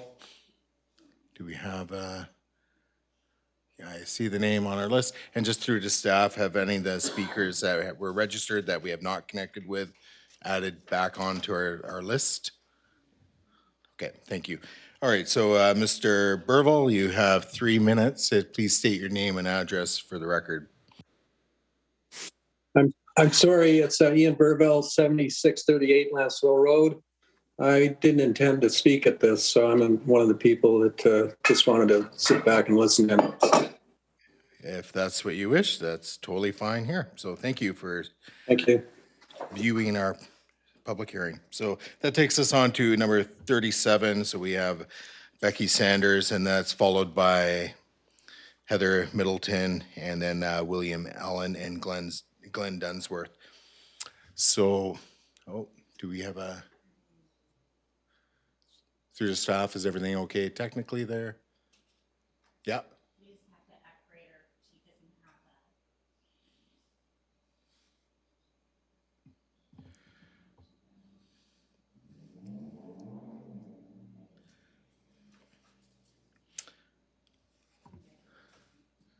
So through the staff. Yeah, we can hear. This is Becky Sanders. We can hear you. Hello there. Hi. Okay, I'm a little unorganized. Sorry, just 2 seconds. You're coming through really loud, and I do need staff to reset your speaking time. So if you want to do a little sound check now, please. Is that any better? That's a lot better, yes. We can live with that. Thank you. So when you're ready, you got 3 minutes. Okay, so Name and address, please. My name is Becky Sanders. I'm at 7497 Andrea Crescent in Upper Lantzville. It's been a very important thing for me. I've been spending a lot of time that I don't have on this. I'm very unorganized and not great at speaking, so anyway, I grew up here in this neighborhood in '88 when I was 4 years old. I was super dedicated to just being in the neighborhood and playing with all the kids. So now I've been lucky. It's like winning the lottery for me to move back. I bought a house. I'm absolutely grateful, and I don't know how I got so lucky. I'm raising my daughter on my own. She's 8 years old. Now, she's going to benefit from growing up in the same exact neighborhood with the same neighbors that I had when I was a kid. Tons of the kids I grew up with have all bought houses up back here. You know, we're all just the same people, just a little bit older. So now I'm looking at the fact that the next whole childhood of my daughters and all of her teenage years are going to be spent listening to construction dump trucks. We've got cement trucks and pump trucks and cranes, given the size of the buildings they're looking at, maybe some blasting, construction traffic crews, tons of crews. If you ever have been in a construction zone, there are roads lined with trucks. Lots of guys all eating and smoking and doing whatever else, drinking beers at night in these buildings. I know it because I've been there. I'm a carpenter. That's what I do. Sanders, I need you to bring your comments around to the subject matter, which is the land use for the proposed bylaws.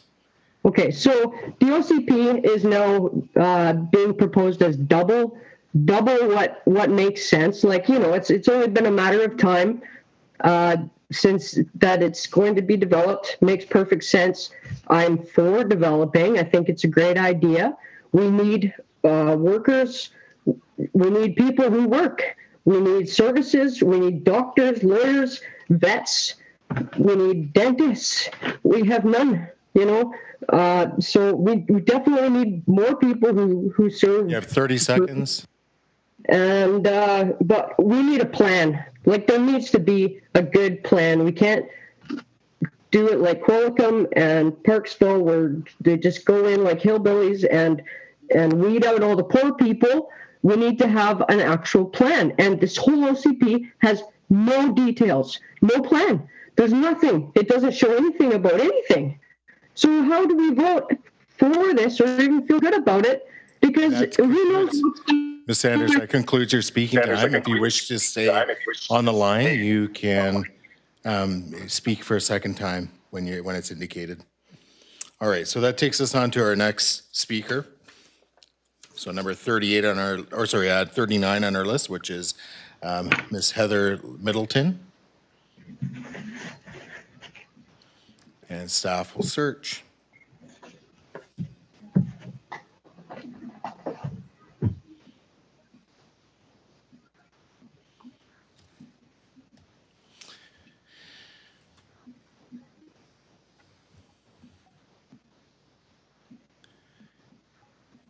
And through to staff, any luck?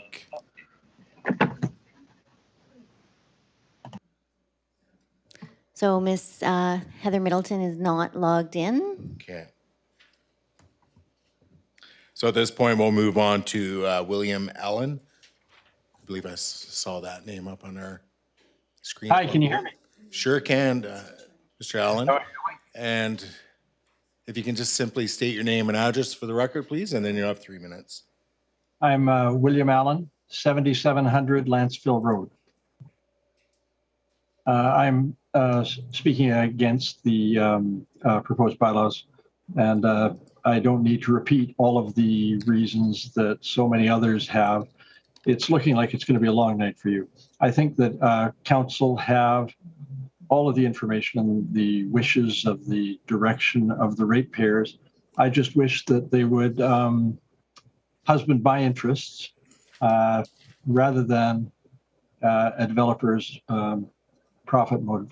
And if we could do the development within the OCP guidelines, I'd be completely in favor of it. It's unfortunate if the project is not viable on those terms, but I suspect that it is not as profitable on those terms. Anyway, good job, you guys, and it's a tough job. I'll yield the rest of my time to others that are going to be phoning up to oppose the bylaws. Okay, thank you for your comments. With respect to the next speaker, we have Mr. Glenn Dunsworth, and then through to staff. Okay, I have yes, Deputy Director Richardson.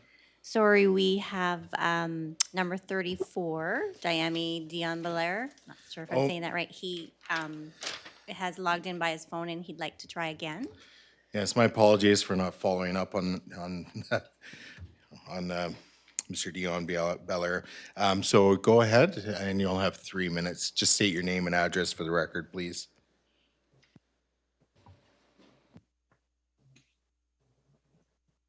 Hi there. How is it this time?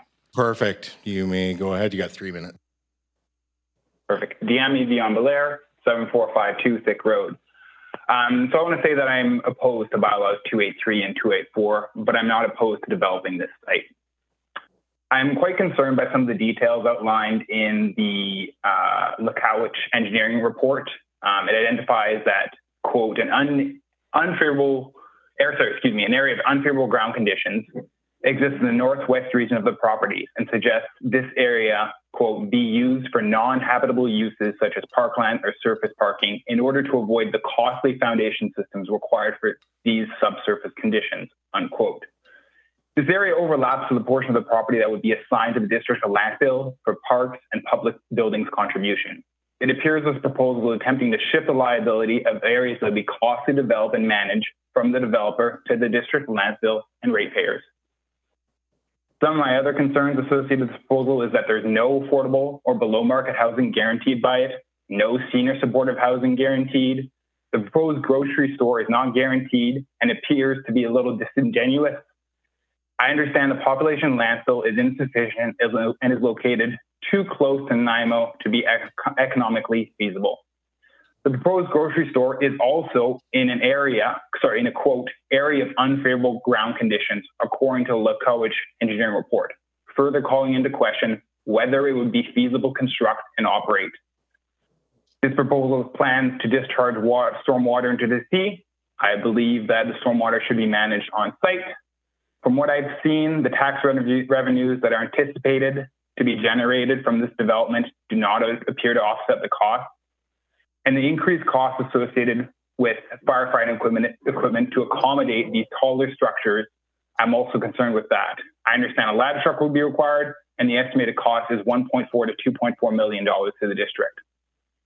There is strong evidence that the community does not support bylaws 283 and 284, as demonstrated by the 1,100 plus signature petition to council asking not to deviate from the 2019 OCP. I understand there was significant community engagement to develop the 2019 OCP, and I believe it should be respected. These proposed bylaw amendments are not in the best interest of the community.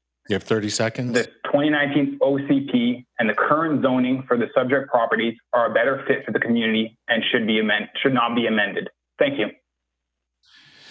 Okay, so that takes us on to our next speaker, and that is Mr. Glenn Dunsworth. And just through the staff briefly, do we have any additional first-time remotely registered speakers?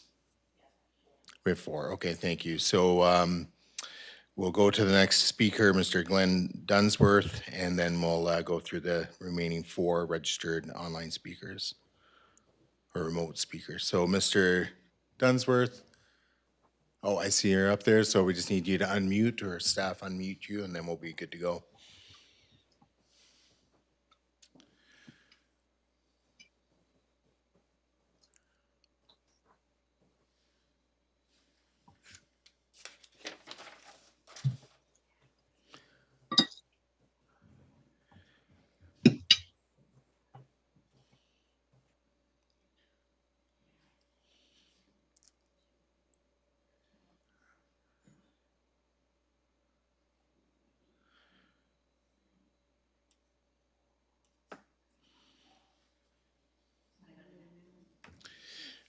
If staff wants to bring up the remaining speakers, or if it's the list, if you want to.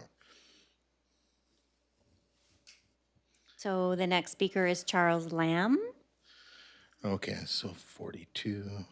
Okay, so Mr. Lamb, I see your name's up on the screen, so we just need to unmute.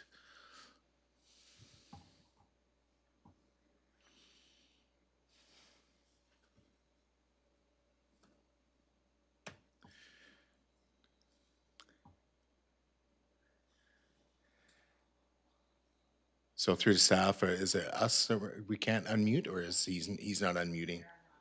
Okay, so Mr. Lamb, I need you to try and unmute from your end then, please.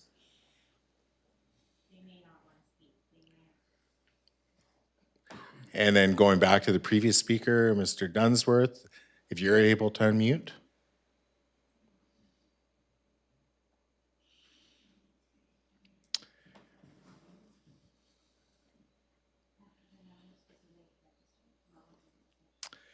So then we'll go to the next or the person who registered this evening. So That would be John Galbraith.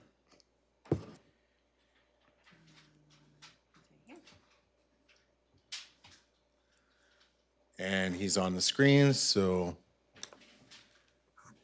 And he's Okay. unmuted. So Mr. Galbraith, if you can state your name and address for the record, please. John Galbraith, it's 7132 Lantzville Road. Can you hear me? Yes, and you have 3 minutes. Yeah. So I didn't intend to talk, so I just want to watch and listen. So you're just a watcher, and that's totally fine. So Yeah, if you have I no guess public input, we'll move on to the next. Well, Do you- I guess I would have one point. It's like, or one, yeah. So earlier it was brought up, a couple of other speakers had brought up the fact that there hasn't been in order to increase the density of this development, there's supposed to be a strong rationale presented for that. And there hasn't been one put forward.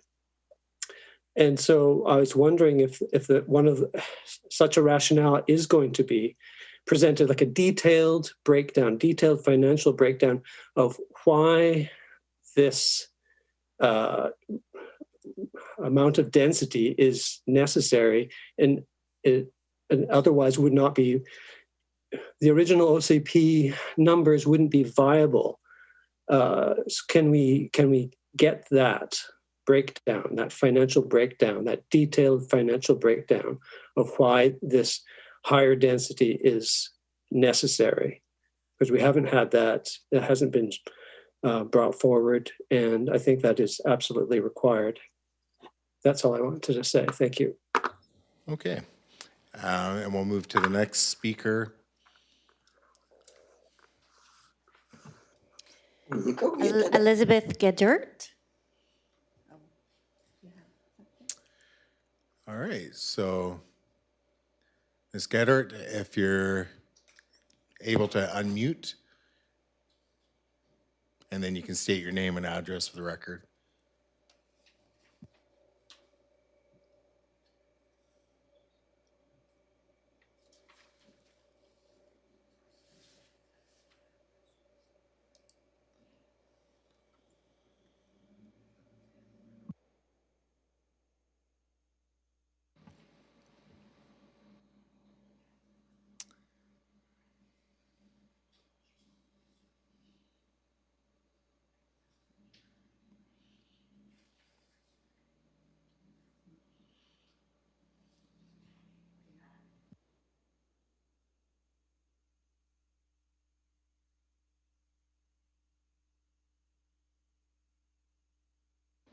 If we have another person registered, go ahead. So we have Dory Hodges.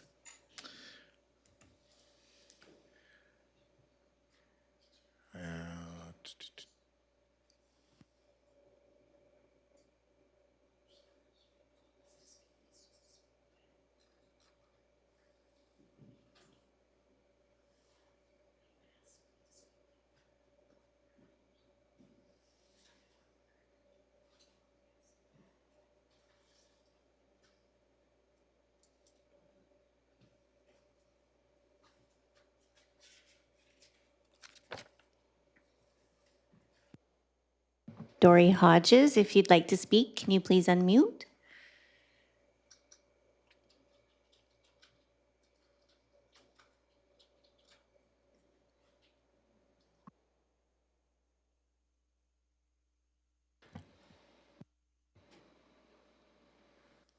I don't even see her box on the screen there. Are we on her?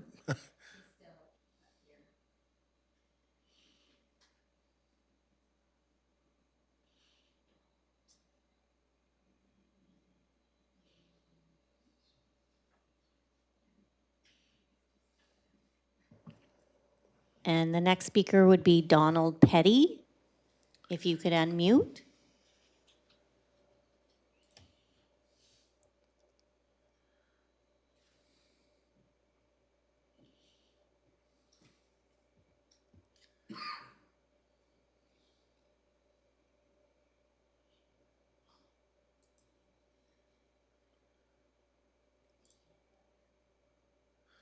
Okay, Mr. Petty, if you're able to unmute. You're on our screen at this point.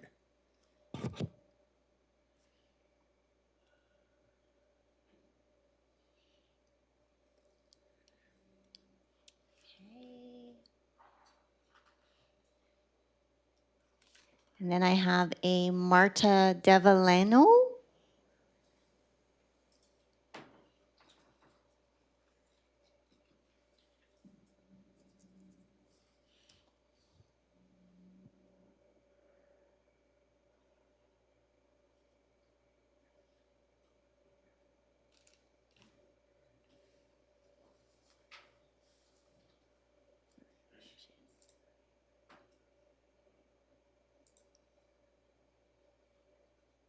So Ms. Delavano, are you, if you can hear me, if you're able to unmute?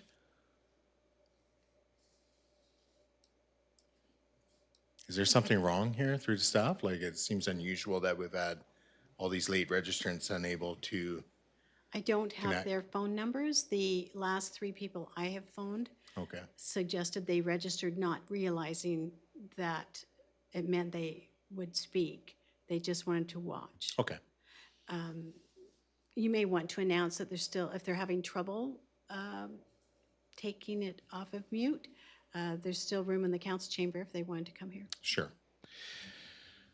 All right, so just through to the viewers that are watching, there's lots of room in our council chambers this evening. If you are having difficulty connecting and participating in the public hearing, at this time, I'll also reiterate, if you wish to speak and have not yet registered, we ask that you register now. For those of you watching online via our live stream, please note that you can still join this Zoom webinar to speak to bylaws 283 and 284 by going to lantzville.ca, clicking on April 13th in the calendar, click view details and follow the instructions to register following the Zoom webinar link provided, and join the meeting before the hearing for bylaws 283 and 284 is closed.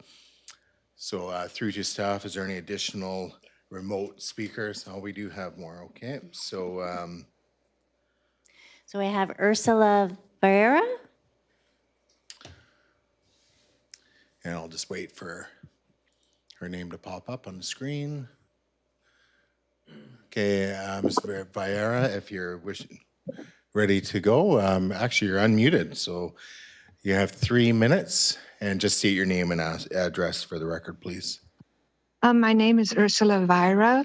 I'm at 7727 Lantzville Road. Can you hear me then? Yes, we can hear you. Okay, great. I would like to speak against Village South by, sorry, it's okay. I would like to speak against Village South by rebutting comments that Mr. Peterson made earlier, namely that we who oppose are entitled and that we should just accept his expertise and make the right decisions for our future. But we are a community and we love our community plan. An official community plan is all about community. It's right there in the title. I would like to draw a parallel from those comments, from Mr. Peterson's comments, to people who move into our community, use their powers to obtain permission to occupy more space and height than our bylaws normally allow, thus shading their neighbors from sunlight and blocking a great many people's views. These are not community-minded people. Similarly, a developer who intends to reshape a community's future in his own vision is not community-minded. We would probably feel differently if this was the developer's only place left to build for people who have nowhere else to live. But that's not the case at all. There are plenty of spaces elsewhere for people of all kinds of visions to build and to live. I wish I could hold a mirror up to Mr. Peterson and ask him to repeat those comments. Thank you very much for your time. Additional registered speakers, do we have any? So I have Randy McNaught. Okay, and we'll just wait for Mr. McNaught's name to appear. And Mr. Mayor, just to update you, one of the speakers that we couldn't get sound on, I did have her phone number for another reason, so I phoned her and she said no, she was not intending to speak. Which number? If you know, it's just the number of the speaker? It was Dory Hodges. Okay. So she did not wish to speak. And Randy has not logged in. And so I've got one more. Tammy Dickinson. And we'll just wait for Ms. Dickinson's name. Oh, there she is on the board. Okay. So through to Ms. Dickinson, when you are ready, you can see your name and address, and you have 3 minutes. Hi, it's Tammy. I'm 7438 Morris Drive. Can you hear me okay? Yes, we can. I just want to take a brief moment to say that I'm in support of what is proposed and that I truly respect with what Mr. Peterson presented earlier on in the meeting, and that the community-minded folks that are choosing not to speak their support to this bylaw do support the community and really much would like to support the development for Village South. That's all I have to say. Thank you. Okay.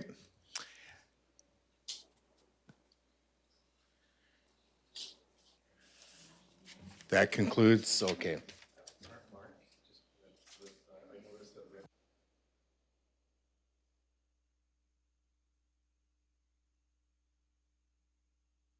Okay. So it's been brought to my attention that there is a Rathy. I'm just trying to find them on my list. What number is that speaker?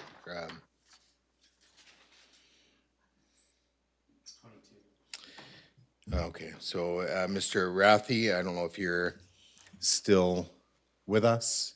I am. Okay, great. So yeah, we can totally hear you. So if you can just state your name and address for the record, please, and you have 3 minutes to make your remarks.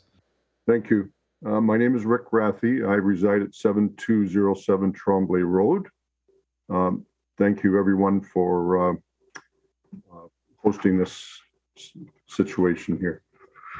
I would speak against the present bylaws 283 and 284 as presently proposed. I'm not against development, but I am opposed to the bylaws written as they are. Main reasons, and not to be redundant, but people have brought this up already. I would like to see more attention paid to the OCP, given that many neighbors in this area or in the community of Lantzville, spent about 2 years developing this. So we need to pay attention to it. Otherwise, we are going to end up as a community in turmoil. And none of us wants that, no matter where you're at. I caution, because I lived in the Quarterway area in Nanaimo back in the days when the development was put forth, or the plan was put forth to develop the area known as the hospital area, and all the development that's gone on there. And I still have records going back to the density proposals at that time, and we all know what that looks like now. None of us would like to see anything like that, and I'm not suggesting that's the way it would go. But I think when we start stepping out of the OCP, anything is open. So let's all be cautious about this as we go forward. Most of the other things I wanted to say have been said. Thank you very much for your time. Okay, thank you. Looking into staff, any further registrants online or speakers that we've skipped over because of maybe they were muted and couldn't figure that out? Okay, seeing none at this point.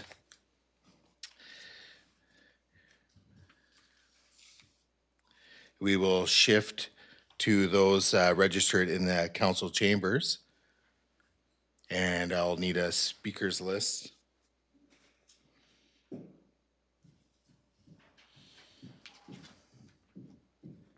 Okay, thank you.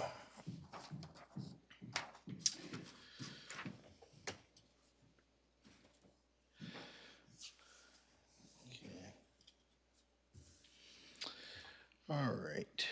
So again, all registered speakers will have up to 3 minutes to speak. And again, I will let you know when you have 30 seconds left and when your time is up. And also when you're speaking, if you can direct your comments through to council, not to the gallery. So the first person I will call upon is Mr. Jonathan Lerner. If you can come to the microphone. And time is reset, so it's good. So you just press the button. We should see a red light. Very good. And if you can state your name and address for the record, and your time starts. Good evening. My name is Jonathan Lerner, and I'm a resident of Lantzville at 8354 Bayview Park Drive. For my first round of speaking, I will oppose Bylaw Amendment 283. I was one of the more than 1,100 Lance villagers who signed the petition to council. I also volunteered knocking on dozens of doors and speaking to hundreds of community members. After density, the number one concern I heard from the people of Lantzville was sustainability, environmental and financial sustainability. This development will be the most life-altering project Lantzville has seen in generations. We get one chance to do it right. Therefore, environmental impact is key. Yet Lantzville is currently among the worst performers at Step 1 of the BC Energy Steps Code, the absolute lowest position with 0 new environmental requirements. The developer themselves, in the proposal, asked Lantzville Council for guidance. Therefore, I urge Council to amend this proposal with Energy Step Code building requirements. It is not only Council's right, but responsibility. Now let's look at financial sustainability. Lance villagers are not opposed to financially sound development, but alarm bells are ringing on the financial burden of this development. Specifically, the Urbanics report paints a bleak financial picture. It shows the enormous nearly $4 million tax loss from this project over 20 years. Some have tried to downplay this by claiming there will be an economic benefit from the project in the forms of roads and ditches, but assets do not pay taxes. People pay taxes to maintain assets. Municipalities in BC cannot pass budgets with deficits. So if this development is draining the coffers, Council will be required to either cut services or raise taxes. We have already seen a cumulative tax increase of nearly 70% under this Council. Enough is enough. We cannot expect our single parents, young families, and seniors to be subsidizing the profits of developers. Therefore, I urge Council to send this proposal back to the developer to rework it until an independent economic impact assessment shows it to be tax neutral. Thank you, and I look forward to my next turn to speak. Okay. So this time I'll call upon our next speaker, Mr. Brian Blood. You can come to the microphone and again state your name and address for the record, and then you'll have 3 minutes to speak. Hi, my name is Brian Blood. I live at 7075 Corrette Road, and I'd like to talk about the cycling route that's proposed. The Ware Road connector through the Village Southlands is the main connector between Lower Lantzville and Upper Lantzville and to the ENN Trailway, which is the main recreational and commuter bicycle link in the region. District staff say that best practice will be applied when the developer puts in the cycle route amenity through this property. The rezoning application material itself isn't any more helpful in describing an acceptable standard for local cyclists for such a trunk bicycle route. The text and diagrams are contradictory and confusing.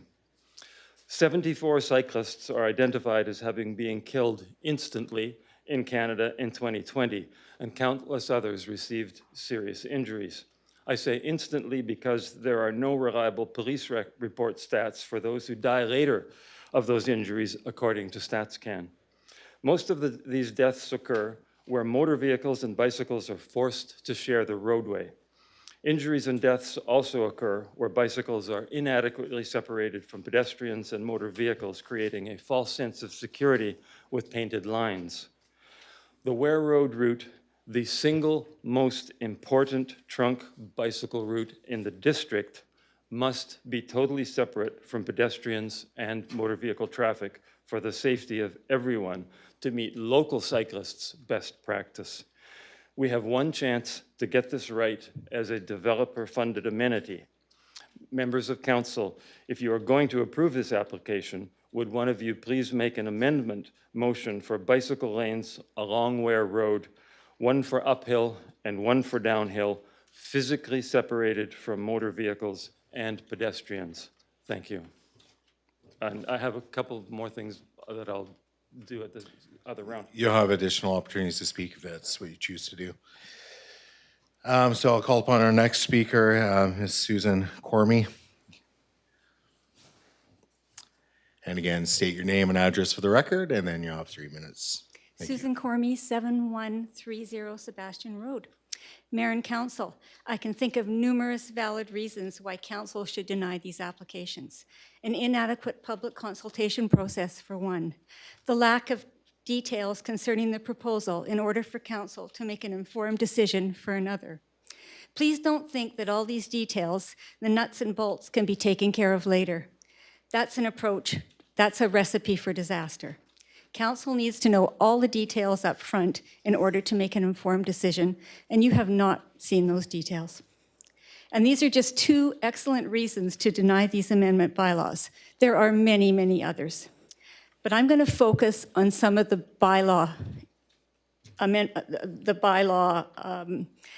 Lantzville bylaws that are not being met. Number one, the OCP requirement that stormwater is to be retained on site is not proposed to be met by the developer, and in fact is being directed off-site.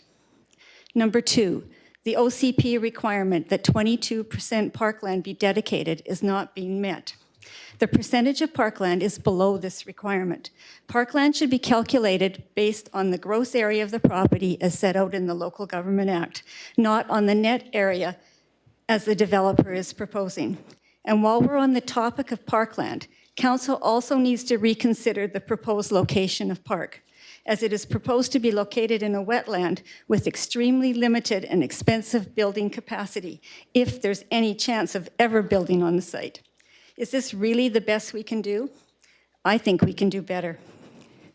Number three, several OCP development permit guidelines will not be able to be met under this proposal. On some procedural issues, number four, the district's bylaw requirement for sign notification was not done correctly, and therefore this bylaw requirement has not been met. Number five, I have a concern that the Local Government Act requirement for Council to approve the public consultation process for an amendment to an OCP bylaw was not done correctly, and therefore may not meet the provisions of the Local Government Act. Number six, I also have a concern with the public hearing notice and its content, in that the purpose of the proposed amendment 30 seconds. were not fully explained in the notice, and therefore do not meet the Local Government Act provisions. As a result, Council must deny these bylaws, as it's imperative that Council uphold the current bylaws and not be derelict in its duty by placing the district in an extremely tenuous position. Please remember your mandate as councillors to uphold the greater good of the community. Do not fail the residents of Lantzville in this mandate. These amendment bylaws must be denied if for no other reason, and there are many reasons to deny That it. concludes your speaking time. You'll have additional opportunities to speak. Thank you. Please deny it. So that takes us on to our next speaker. We have Mr. Warren Griffey. If you wish to come to the microphone.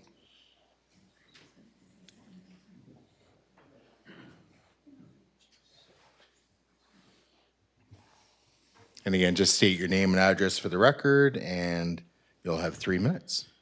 Warren Griffey, 6995 Lancewood Avenue, Lantzville. I ask you this question. How did the Village South Area 3 go to a maximum of 267 in a previous council to over 700 to 1,000 units? That's probably where you're going to look. On June 26th of 2017, an official community plan updated presented by the District of Lantzville. The district has grown by some 300 people since then. I have before me a copy of the first 23 pages of the community-wide survey district of the Lantzville official community plan and the water master plan. I bring to your attention page 9. Support the directions of Area 3, Village South preliminary planning directions. 1, maintain existing trees and add signage to the village and the corner of Highway 19 and Ware Road. Develop a greenware, number 2, develop a greenware streetscape that includes defined cycling and pedestrian routes and street trees and medians. 3, establish emergency walking and cyclist connections between new development and Wiles Road, Harvey and Rossiter Road neighborhoods, and consider local-only roads connections with traffic calming features. Do not support direct links that would encourage use of non-local traffic. 3, provide a mix of 1 to 2-story housing on lots from 0.14 to half an acre, including single-family homes, patio homes, townhomes, fourplex, small-scale assisted and independent senior living, and lane housing. 4, maintain 19% to 22% of the area protected in green space. 5, gross density, 223 to 267 new units. This is what you asked for 5 years ago. Since this council's come in, we've gone from that number to 389. We were at 780, and we're probably going to look at is somewhere between 780 to 950 units. This isn't what we asked for. So why did I bring all those up? Because your new one, your new plan did not meet any of the requirements of the original OCP. You changed it without our consultation. You did it in a backdoor. I'm not going to go anywhere else with it. I'm done. Thanks. Your speaking time. You'll have additional opportunities to speak if you so choose. That takes us on to our next speaker. We have Mr. Chris Gill listed. And if you can state your name and address for the record, please. Chris Gill, 6961 Saxon Cross Road. It's been a long evening for everyone here. Thank you for the opportunity to speak. I'm not going to list off the many reasons why Lantzvillians are in opposition to this proposed amendment, or both proposed amendments. It seems very clear to me that there's a huge opposition amongst the community. I'm not opposed to development. In fact, I think we need it.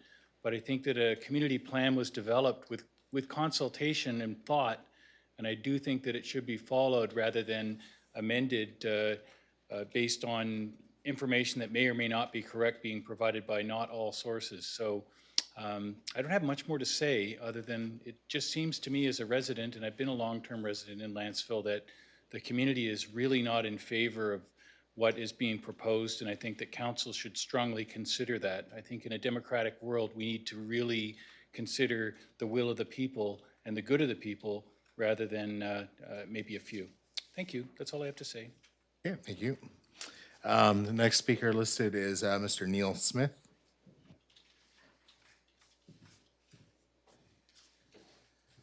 Hi, Neil Smith, 7442 Sunbury Road.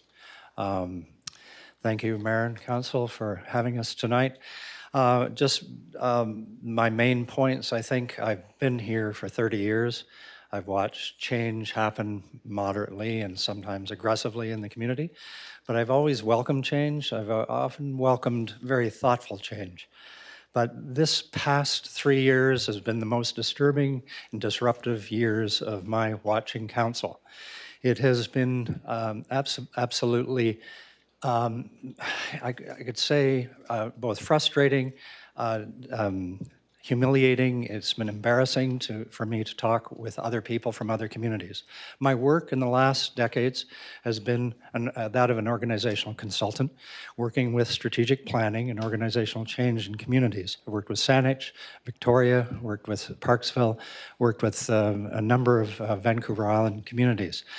The essence of public engagement is respectful and consistent messaging and drawing honest appraisals of people's input. Any decision, any strategic direction that we ever created in the work of my last 20 years has been premised on the fidelity or clarity between and the consistency between what we hear and what we come up with and conclude. If what we conclude and the decisions we come up with the strategic directions we assume, if they are discrepant and different from what we have heard in all the meaningful public engagements that we have been involved in, then we cry foul. Everybody cries foul. We lose faith in democracy. Exactly what's happening today in Russia, where citizens have just given up. They've let Putin run for it. I don't want to draw all the parallels, but I could go for a little while on that. If the directions of the council and mayor and council from this point forward are not respectful and consistent and have fidelity with the voices of this community, then we, all of us, will give up on this community. And I'm really hoping that won't happen. So I respect and honor your next decision-making, and I really trust that it will hold a full degree of accountability to the community that it represents. Thank you. Sorry, there's no clapping in the chambers. Thank you. So at this point, I don't believe we have anybody that's in chambers that wishes to speak. Okay. All right, so at this point, again, I will just reiterate, as I have been doing throughout today's public, or this evening's public hearing, if you wish to speak and have not yet registered, we ask that you register now. For those who are watching online via our live stream, please note that you can still join the Zoom webinar to speak to Bylaws 283, 284 by going to lantzville.ca, clicking on April 13th in the calendar. Click the view details and follow the instructions to register following the Zoom webinar link provided, and join the meeting before the hearing for Bylaws 283 and 284 is closed.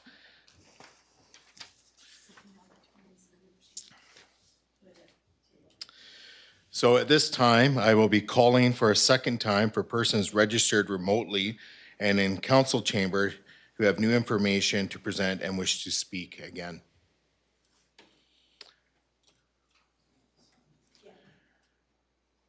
So at this point, through to staff,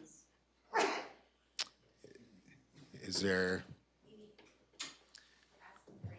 Okay, so at this point, I'm going to call for a 2-minute recess because I need a break. And and this time, staff will just make sure they get the speakers list for the remotely registered registrants. And what you need to do if you are in the Zoom webinar is simply do the raise hand function. If you are on a telephone, you have to do, I believe, the star. Oh, I need to look that up. Star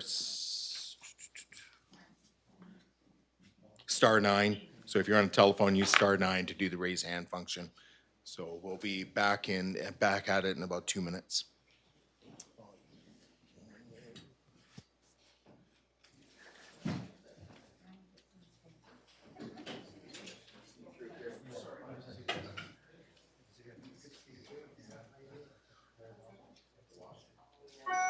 The recording's still running.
So I am calling this public hearing back to order, noting that we are now on to second-time persons who are registered remotely. So I will ask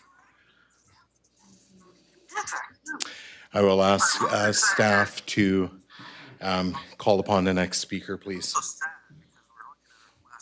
hours here, swear to God. You see it, which I'm not excited about at all. And we need everybody to hit their mutes. Okay, please. so I'm going to call on Sean Riley. This is his first time speaking electronically. Okay. So, Mr. Riley, if you can state your name and address for the record, please. Hello, can you hear me? Yes, we can. Hello, my name is Sean Riley. I live at 6711 Alger Road in Lantzville. Thank you, Mayor and Council, for allowing me this opportunity to speak tonight about this public hearing and the OCP zoning bylaw amendment 283 and zoning bylaw amendment 284. As currently presented by the developer and the landowner, I don't support this, and I ask Council to reject the third reading. A couple of the reasons why. I don't see any evidence that the developer's really given a lot of weight to preserving any view corridors. When you walk down or bike down Ware Road, I'm always amazed by the incredible panoramic views these properties have, and I understand the land's going to be developed. But the bylaw and the development should make light to maximize the views for all the future buildings that are going to be constructed. I've seen nothing in their presentation outlining that except for one side cut view. I'd also like to propose that the council requests that the number of apartment buildings be capped for area C to 2. That way they don't dominate the lower portion. I would suggest that council consider capping the number of row houses to 4 or 5 in a row so that they don't dominate sight lines. I've heard much talk about that housing choices are going to bring affordable housing options for new home buyers and aging residents, but there's nothing that's really going to guarantee that for residents and future residents of Lantzville. Profit's going to guarantee what builders are going to end up building. And yeah, let's see. I have some concerns with the developer's geotechnical report that Lukowicz Engineering supported, just in regards to the land that's going to be given to the district for community service zone and for future buildings that the district may consider putting there. Understandably, in some of the revised documents that the engineer sent in, they did state that they didn't say that it couldn't be built on, but it's just going to require further studies and different types of foundations that could be costly for the village and require future tax dollars to be put towards doing those type of costly preloadings and foundation designs. So please ask the developer to rework this proposal. Thank you very much. Okay, and through to staff, the next remotely registered second-time speaker.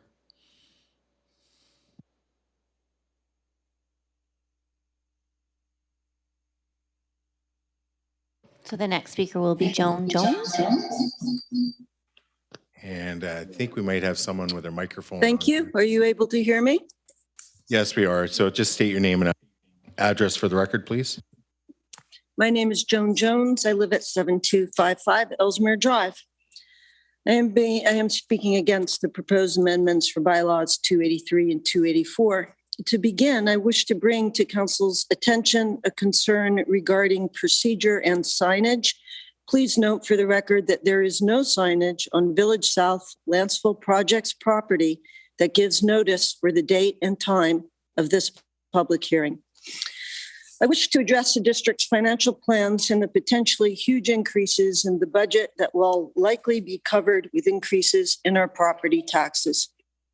I draw your attention to the Urbanics report, which shows just under a $4 million tax loss over 20 years. It is not acceptable to ask Lantzville taxpayers to cover any of this loss. I would like to know if our fire department is confident that reliance on Nanaimo's ladder trucks will adequately serve the proposed 4-story buildings in Village South. If not, the fire department might feel it in the best interest for our safety to request the purchase of a ladder truck. The cost of this truck could run over $2 million. This is another huge potential burden on the Lantzville taxpayer. There is also an expense coming in the near future for policing. When our population exceeds 5,000, new costs to policing are triggered. Staff has estimated this amount at $700,000. Are funds being set aside for this now? Our financial planning must reflect a balanced budget and a budget that responsibly manages future expenses. I also ask Council to consider the rate of growth proposed for Lantzville. The proposed Village South development will add 1,760 residents to our population. We have another 600 new residents in the approved Clark Med development. These new residents, plus the 3,817 existing, take us close to 6,200 residents, potentially within 5 years. This is nearly a 40% increase in our population. This exceeds the anticipated growth for the fastest growing communities in British Columbia. It is reckless, You have unprecedented, 30 seconds. and will certainly create a host of unforeseen problems, ones that we do not have the funds or ability to manage responsibly. I strongly request Council to defeat both bylaws 283 and 284. Thank you. I would like to speak a third time when my turn comes. If you just remain on the line, then you'll be able to do so at that time. So through to staff, who's our next speaker registered? So our next speaker will be Roger Belanger. Yes, do you hear me? Yes, if you can just state your name and address for the record, please. Yes, Roger Belanger, 8180 Southwind Drive. I just had one more point on this concerning this brochure I received in the mail, and it's from lantzvillevillage.ca, which I assume represents the applicant. And again, this brochure addresses fiction and fact, and as a fiction, one item is that they assert that there's misinformation circulating in the village that the Village South development will have high-rise buildings. And then they say, as a fact, there are no high-rise buildings in the Village South plan. The maximum building height would be 4 stories. I think obviously the person who wrote this brochure doesn't understand Lantzville. By Lantzville standards, 4 stories is a high-rise building. And in fact, to any counselor, I would give $100 if they can show me any existing 4-story building in Lantzville. Thank you. All right, so through to staff, do we have any additional?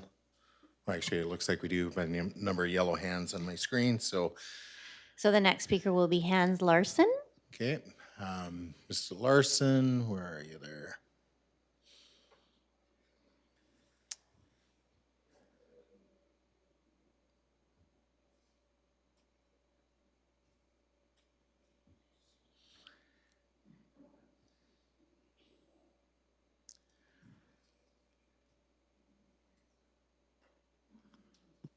Hello, can you hear me? Yes, we can, Mr. Larson. If you can state your name and address for the record, please, and then you'll have 3 minutes.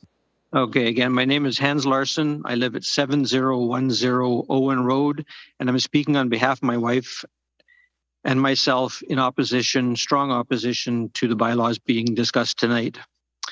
Carrying on with my presentation, senior supportive housing. The proponent has been very reluctant to commit as far as ensuring that this needed type of housing will be built on the Village South lands. Their properties are in the best position to meet the requirement of being within 400 meters of the village commercial core, close to services, doctors, dentists, etc.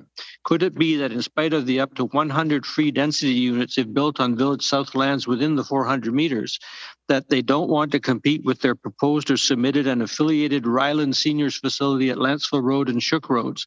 A reported initial 175 units, 900 eventually, because it would be probably more profitable. Commercial space. While there doesn't appear to be any guidance in the OCP with respect to the amount of commercial space envisaged for the Village South Special Plan area, the applicant is proposing 40,000 square feet, including a 27,000 square foot supermarket. The economic impact assessment report commissioned by council states that it'll be very difficult to sustain such an operation without significant population growth. People would have to come in droves from Nanaimo Bay already has a Quality Foods, for it to have any chance of making it. Any commercial development in Village South will have to be extremely targeted in order for it to have any chance of being successful. The same Urbanics Economic Impact Assessment report has had several issues, with an update addendum having to be issued. Unfortunately, the update also dramatically changed the basis or assumptions for the calculations, so that the studied development, as described by the unit type count, doesn't look anything like the one that has been described in the filing documents, public information meetings. Given that, it's very difficult to place a credibility factor on the numbers produced. Also, since the primary or one of the key issues is the density, it would seem to have been a good idea to extend the fully accepted economic impact assessment by including the applicant's financials, commonly called a pro forma, and using that to guide the decision of how much density is actually required to produce a vibrant and sustainable village. Yes, it would be a new way of doing things, but maybe it just might be the thing to move projects with numerous issues and benefits like this one forward, with strong support from the community. Thank you. I'll yield the floor to wait my third round of presentation. Okay. Through to staff. Next registered speaker, please. Is Vinyak Vatzel? Okay, Dr. Vatzel. We're just on. Just okay, you're unmuted. You got short sleeves. Hi. Hello, can you hear me? Go ahead, Dr. Vatzel, if you can state your name and address for the record, please. Dr. Vinayak Vatzel, 7174 Sebastian Road. What I would like to address in the second chance to speak is two things. Well, I'll start with parking and vehicle load. So as all of you probably know better than I, Lantzville has a bylaw that requires 2 parking spots be provided per bedroom, as far as I can tell, for pretty much any kind of housing. Now, we're talking about 730 odd units in this development. And the developer has promised that a healthy proportion of these will be 2 and 3 bedrooms. So we don't know the exact numbers, but just roughly, this is telling us that we could expect something like 1,000 to 1,200 vehicles to be based in this development, in addition to whatever number comes off Clark Med right on the other side of the highway. This is going to stress the Ware Road and Island Highway intersection to a point where it is even more dangerous than it already is. It's well known in Nanaimo for being one of the most dangerous intersections in the region. This is not going to help, even with some unspecified improvements that are promised. It will also degrade the quality of life of everybody in Lantzville, since these cars will have to come in and out of town. It'll make getting in and out of town for the rest of us easier. It will increase the traffic load going through town every time there's a blockage on the highway. And I don't see any way in which this improves the quality of life for existing residents, nor do I see any way in which it supports the developers' frequently made contention that they are building a development that is in some sense walkable. I mean, walkable sounds great, but the problem is there's nowhere to actually to walk to from Ware Road. There's no employment in Lantzville of any significance. Anybody who lives in this development will have to have a car. If, as advertised, it's going to provide housing for families and people with children, they will probably have to have 2 cars. And cars these days are not any smaller than they used to be. Certainly as apartments are getting smaller, cars are getting bigger. And I don't see any good way to fit 1,200 to 1,500 vehicles in Lantzville and keep the character of the village the same. It just goes against every piece of guidance we have around sustainability and trying to build more compact and self-contained communities. It's just Nanaimo and Lantzville are not designed for that. And this development does nothing to make that situation any different other than make it worse. So that's one point. The other point I would like to raise with regard to sustainability is that I have grave concerns about the idea of managing all the runoff from the development by dumping it into the ocean. There does not appear to have been any study that I can find on the environmental impacts of taking all of the runoff going into what's essentially a marshland and dumping it with all of the oils and surface contaminants that it's going to pick up into the sea. We already have a large culvert going down Huddlestone. And what's going to happen to the beaches, which make Lantzville so great and so unique, is that every time there's a rain, you're going to get waterfalls, which are going to make large chunks of the beach impassable. So the district has some commitment. Dr. Vatzel, you've exceeded your speaking time. We had a little bit of a timing issue, so okay, hit your 3 minutes. If you wish to stay on the line, you have a third opportunity to speak if you so desire. Thank you. So next is John Colson. Yeah. Okay, Mr. Colson, if you can state your name and address for the record, please, and then you have 3 minutes. Hi there, can you hear me? Yes, we can. John Colson, 7835 Superior Road. So first portion of my time tonight, I spoke of density as one of 3 points that tied into the high-level question of what's in it for existing residents. So we've had many people speak of density tonight. The second piece is the economics of it. We've also heard many people speak to the concerning economics in front of us. $3.9 million loss over 20 years. That's concerning. It's not something one would willingly accept for your own finances. Why would we do it as a town? And then the third piece is the benefit package that we're getting.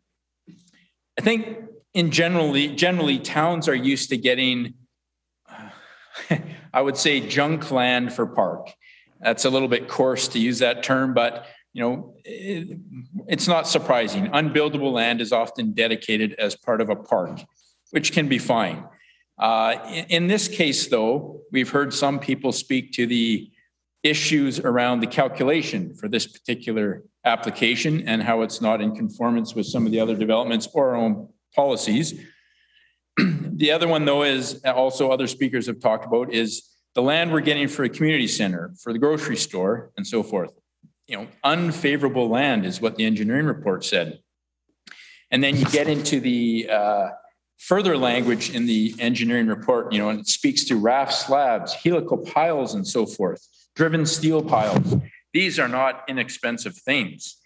And so when you step back and look at all these 3 points that I was considering, density, economics, and benefits, why would we support this application? It really doesn't have a lot of high-level things that appear favorable for the town. So I'd strongly encourage council to respectfully ask the developer to rethink what they're doing and resubmit something. Thank you. Okay, through staff, next registered. So that concludes the registered second time speakers. Okay.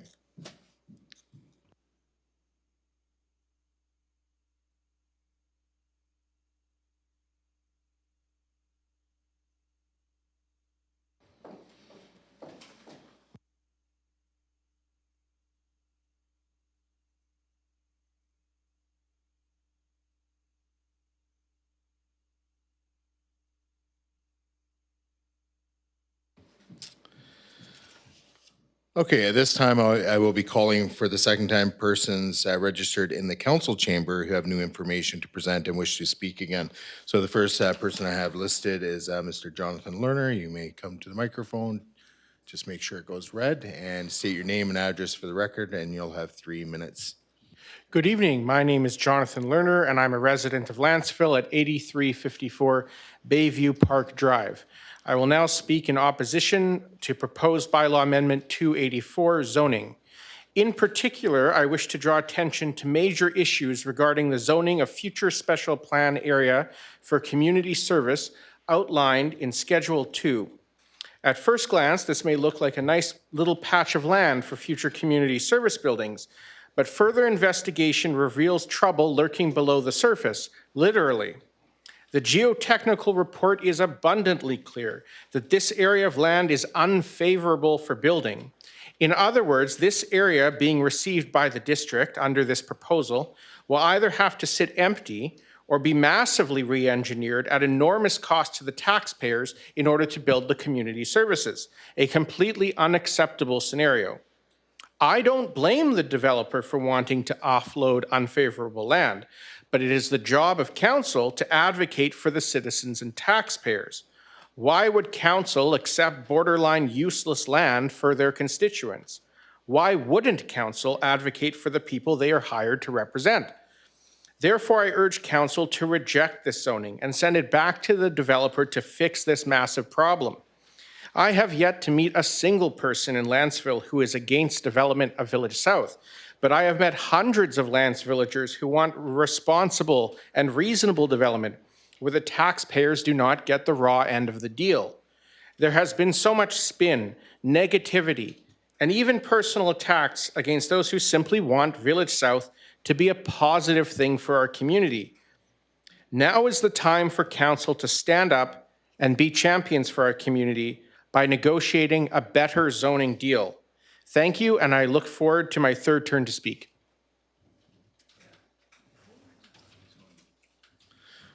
Okay, so the next person I will call upon to speak is Mr. Brian Blood. Again, just state your name and address for the record, and you'll have 3 minutes.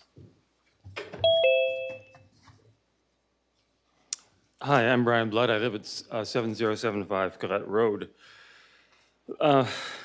There's a basic contradiction should council choose to adopt these bylaws regarding the Lantzville project's portion of the Village South lands. Given that the application diagrams show the current natural wetlands will be covered with buildings, roads, and parking, it seems unlikely that natural or enhanced wetlands can be used to contain stormwater on site as required by district bylaw. The developer is proposing a storm sewer to the beach, which logically would not be necessary if additional drainage was not allowed to leave the site as per district policy, which recent correspondence has stressed will apply to the subdivision phase in future. Wiles Creek has handled the flow so far, and if no additional flow is anticipated, what is the storm sewer for? Why disturb the beach and Jack's McGill neighborhood and the rest of us who enjoy the beach as it is if the district is sticking to its no additional site runoff policy? It makes no sense for the developer to spend a great deal of money off-site for an amenity that will not be needed if district policy is applied and district standards are met. I also recommend that council members carefully and thoughtfully read Harriet Rugeberg's written submission on the value, both environmental and financial, of retaining wetlands for the natural purpose they evolved for over thousands of years. I'd like to speak one more time. Okay, and at this point, I will call upon Mr. Warren Griffey. And again, state your name and address for the record. And again, you'll have 3 minutes to speak. Warren Griffey, 6995 Lancewood Avenue, Lantzville, BC.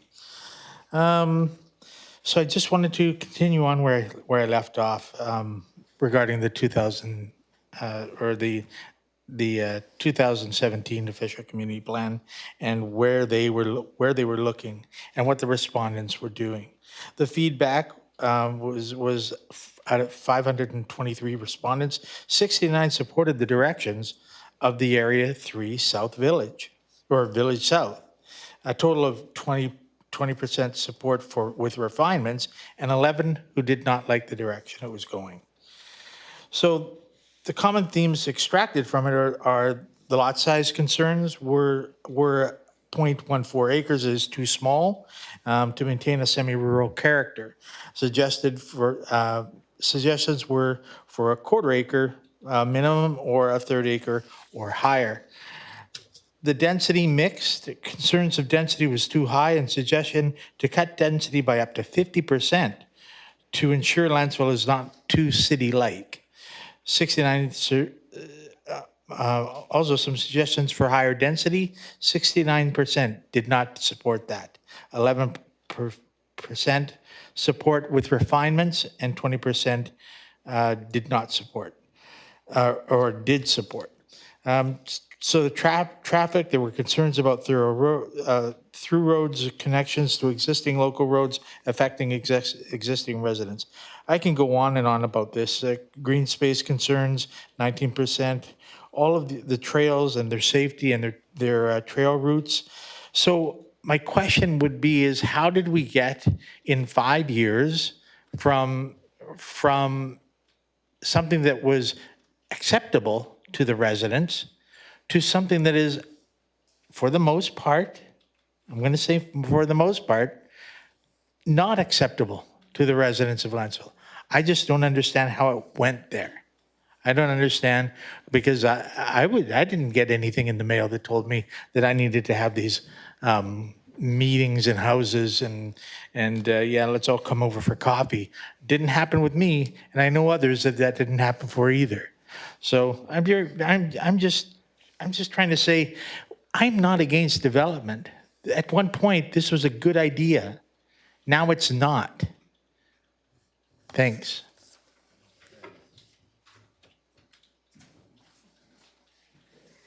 So that exhausts the list for second-time speakers in chambers. So at this time, I will proceed ahead in our public hearing.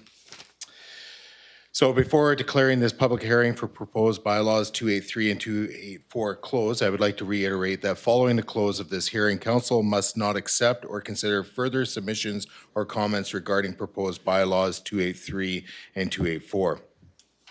I call for a third and final time for persons registered remotely and in the council chamber who have new information to present and wish to speak again. If you wish to speak remotely, please use the Zoom raise hand feature to indicate that you'd like to speak again regarding bylaws 283 and 284. This function can be found in your webinar controls. If you're participating by telephone, the raise hand function can be activated by pressing the *9 on your keypad. Persons in the council chamber who wish to speak again can sign the third opportunity speakers list. At this time, again, I will reiterate that, if I can find it here, if you wish to speak and you have not registered, we ask that you register now. For those of you watching via our our live stream, please note that you can still join this Zoom webinar to speak to bylaws 283, 284 by going to lantzville.ca, clicking on April 13th in the calendar. Click the view details and follow the instructions to register following the Zoom webinar link provided and joining the meeting before the hearing for bylaws 283 and 284 is closed. So through to staff, do we have any third-time remote speakers registered?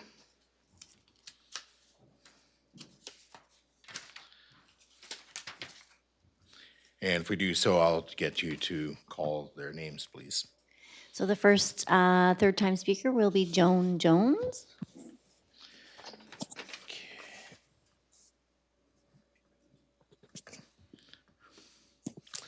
Thank you. Are you able to hear me? Yes, I am. And if you're able to state your name and address for the record, please. Excellent. My name's Joan Jones. I live at 7255 Ellesmere Drive. I'm speaking against the proposed amendment for bylaw 283. I'd like to begin, though, with a note for council's attention regarding procedure. Prior to the September 22nd council meeting, 30 letters from residents were received by the district. They were addressed to council for their consideration before the evening vote on first and second readings for bylaws 283 and 284. These letters were not forwarded to our council prior to the meeting. They were not put on the public record until December 6. The proposed amendment for bylaw 283 is on the district website for all to read. It's a shocking read. To be specific, the amendment is a 53-page document titled Village South Special Area Plan. These are, to me, the shocking facts. The document was prepared by Barefoot Planning and Design by Mr. Evan Peterson, the spokesperson for the Village South developer. This is the same document Mr. Peterson presented at the developers' information sessions held earlier for residents over Zoom. Is it appropriate or even ethical for the developer's spokesperson to have authored the amendment to Lantzville's Bylaw 283? To accept this amendment would be an insult to all who worked and contributed on our 2019 official community plan. Further to that, Mr. Peterson, earlier this evening, closed his comments by discrediting and insulting the residents of this community. Second reason I found this amendment shocking is that, in Mr. Peterson's words, it is a vision with a concept plan. It is not a legally binding document. If our council passes this amendment, the document becomes part of Bylaw 283. What prevails when conflicts are found between its vision and the content in the 2019 bylaw? For example, Mr. Peterson's amendment document calls for a storm sewer to carry runoff water to the ocean, but the 2019 OCP calls for all additional runoff water to be managed on site. Lastly, the vision with a concept plan is a sales brochure. Its goal is to sell visions and concepts to residents. Some may be swayed by the photos they see of fit young parents, happy children, seniors playing pickleball, sunny days, more sunny days, coffee shops, a market, tennis courts, very few cars on the streets, and even large mature trees. This sales brochure promises none of these visions. And that concludes your 54-page document. time, Mrs. Jones. Thank you. Thank you. I urge council to. If we can mute the speaker. Okay. So additional speakers that are registered remotely. Hans Larson. Okay, Mr. Larson, if you can state your name and address for the record, please. Yes, Hans Larson, 7010 Owen Road, and I'm again speaking strongly in opposition to the bylaws subject of this public hearing. So, protecting semi-rural Lantzville. The applicant continues to claim that by building Village South at the applied for density, that will protect the rest of our semi-rural community from urban development. But they have already applied for and been approved for 250 units plus secondary suites and carriage houses at Clark Med, and they still own another 60 residential acres on Superior Road. So they'll be hard pressed to live up to that commitment. Well production. The applicant says that they have 2 wells to supply Village South and that well number 11 will not be their primary source of water. But well number 11 has a widely variable production testing history, 25 gallons a minute to 125, and is known to interfere with the district's own nearby wells. They also have not provided any details on the second of the 2 wells to be turned over to the district, so we really have no idea of how much of a benefit they could actually be to Lantzville. Global warming and resilience. In spite of the increasing obvious signs and devastation from climate change and global warming, the applicant continues to resist committing to build at least 1 step above the then current BC Energy Step Code.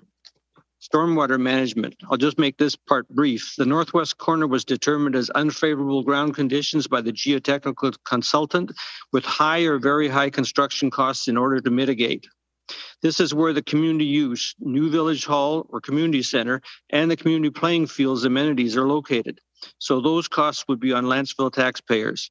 This section of the geotechnical report also states that due to the subgrade soil conditions encountered, on-site stormwater infiltration measures, for example, rain gardens, are not likely to work and suggest instead on-site detention ponds be used, which I believe is actually our policy in our bylaw anyway. I will cede myself comments for this point until the third, but I will say one last thing. Lantzville's Economic Development Committee, with the help of a consultant, came up with the pride mark of love life here. Since we love it now, is it reasonable to expect that we will still love it if such a transformational change is implemented? Okay, so that, does that conclude your remarks, Mr. Larson? I may choose to speak for a fourth time. There is no fourth time. Oh, Is there? I don't know. Are you going to extend my time? Sorry, a yes, little bit? I stand corrected. I will be calling for a final time to speak, yes. As long as it's new information. Yeah, so long, yeah, so staff has just indicated, so long as it's new information.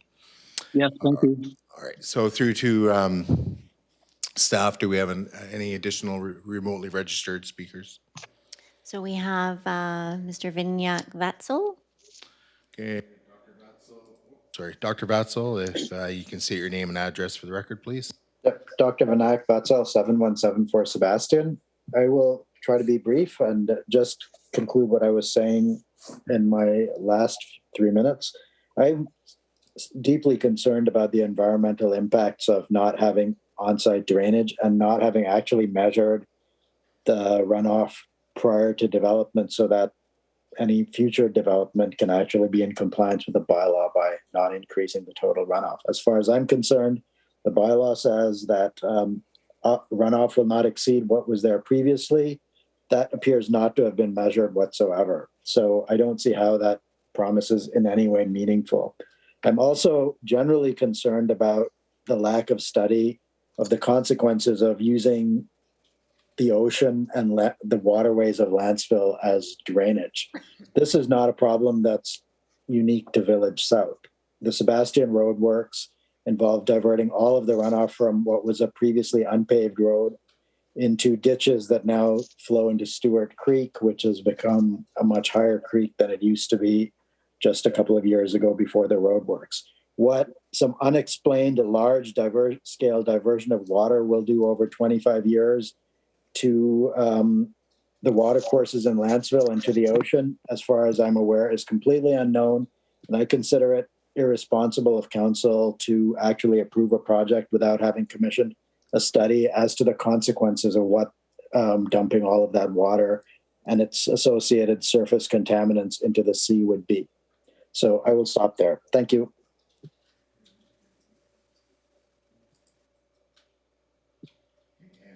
Sorry, and through to staff, any additional remotely registered speakers?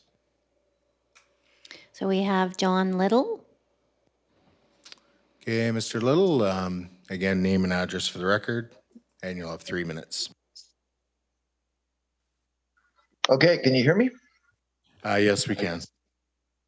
Okay, I would just like to say regarding Mr. Peterson's preamble, with this particular developer, I mean, we've had much history with him, with this developer in the past for decades. John, you're on. And there's the trees the trees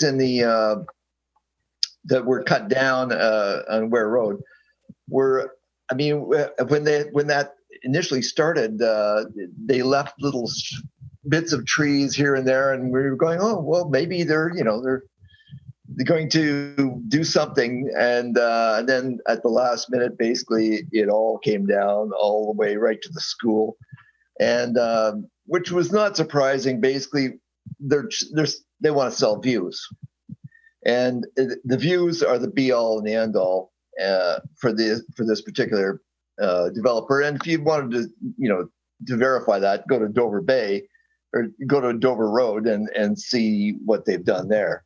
And it to a person pretty much in Lantzville, that's not what we wanted here. But that's what we've got, and we're going to have to deal with it. But the developer actually, I mean, seeing as they bought this thing over 20 years ago, I don't think they're going to be doing too badly on making money on this thing. So I don't really think we're going to have to, feel too bad for them. Yeah, welcome to North Nanaimo North. I really enjoyed the. Mr. Little, if you can tie your remarks to the actual bylaw amendments. Sure. Anyway, I do not support these bylaws going forth. Thank you. Additional remotely registered speakers for a third time. So we have Becky Saunders. Okay. Ms. Saunders, if you want to unmute yourself. Hello. Can you hear me? Yeah, we can hear you. A little quieter this time. Is it too quiet? No, that totally works. Thank you. Okay, good. So just Okay, name and address for the record, please. 7497 Andrea Crescent, Becky Sanders. Just want to make it clear, I am absolutely against density. I feel the original numbers are more than enough that area can handle. I'm extremely concerned about the school area. On the concept drawing, it shows roadways surrounding the school, and it splits actually between the play field. I know it's a concept drawing, but you know, it seems like it concerns me. And with the existing infrastructure, with the school and the pub and all the buildings that are already there surrounding the school, it doesn't look like the concept drawing actually, you know, works with the way the school goes. Now, dropping off and picking up kids right now, there are many vehicles that actually go into the back of the pub to drop off their kids to avoid the mayhem in the school grounds. You know, we kind of slide in the back. It's a one-way alley. It's kind of dangerous. The walkway is hard to see. But I'd like council to really try to address how could this possibly be feasible with the way this is. You know, we have 389 units minimum, 732 proposed. That doesn't count the 350 or whatever on Clark Mead, maybe Shook Road, several from Dickinson, the foothills. There's lots of kids that are going to come from all this. And where are they going to go? How are we going to work with that? My main concern. Thank you. Okay. Additionally, registered remote speakers. That concludes that. Okay, and then we'll shift to the third time speakers in chambers.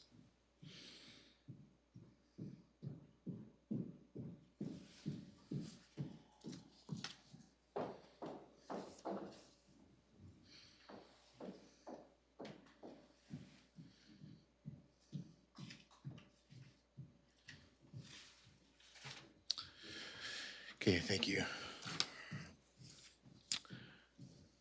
Okay, so again, I'll be calling upon speakers in council chambers for a third time. So Mr. Jonathan Lerner, again, just state your name and address for the record. The red light is on. You have 3 minutes. Good evening. My name is Jonathan Lerner, and I'm a resident of Lantzville at 8354 Bayview Park Drive. I will now speak on some troubling issues and inconsistencies in the application. Unfortunately, the numbers and types of units proposed in these amendments for different areas of Village South are completely out of sync with the numbers in the Urbanics Economic Impact Assessment unanimously approved by Council. Here are just some of the issues. The Urbanics report says that Area A will be comprised of 215 single-family homes. Yet the zoning proposed in 284 allows for both single-family homes and townhomes in Area A. Area B repeats the same issue, where the Urbanic report says that the area will be comprised of 300 townhomes, but the zoning proposed allows for both townhomes and high-density apartment buildings in Area B. In other words, the zoning being considered by Council no longer matches the report Council approved. In fact, the proposed zoning would allow for housing types such as apartments that traditionally yield even lower tax revenues. That makes the nearly $4 million tax loss anticipated by Urbanics likely even worse. I therefore see that Council must either amend the zoning to match what is in the economic impact assessment or reject the zoning until a new assessment is performed that matches those numbers. It would be completely outside of proper process and due diligence for Council to approve zoning that is so different from the economic impact assessment they also approved. I do have additional items of new information, but I feel that I will run out of time, so I'll save those for my next round of speaking. Thank you.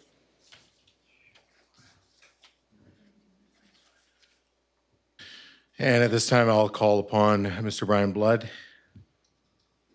Again, stating your name and address for the record, please. Brian Blood, 7075 Garrett Road.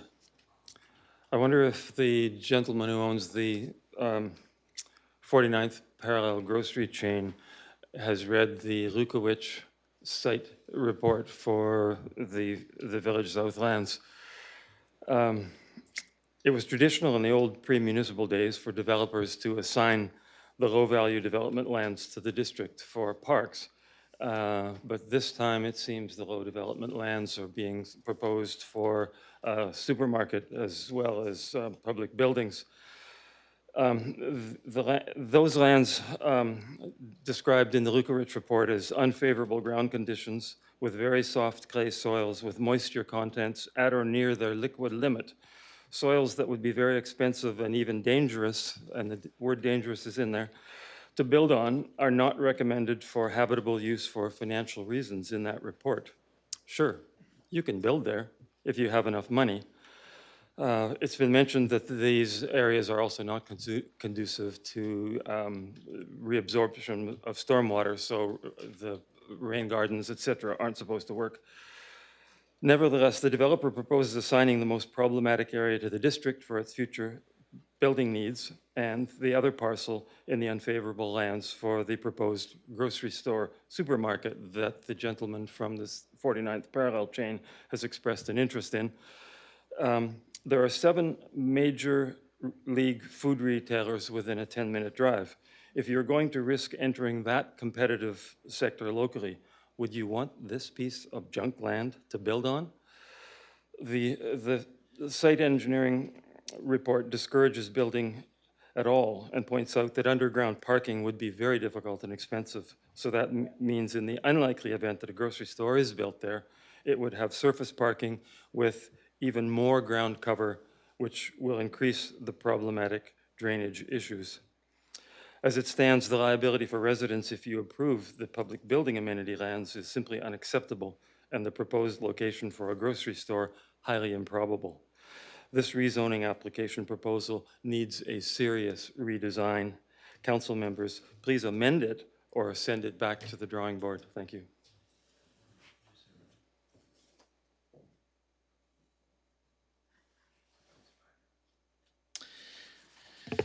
At this point, is there anyone else who has not registered remotely or in council chambers that wishes to speak?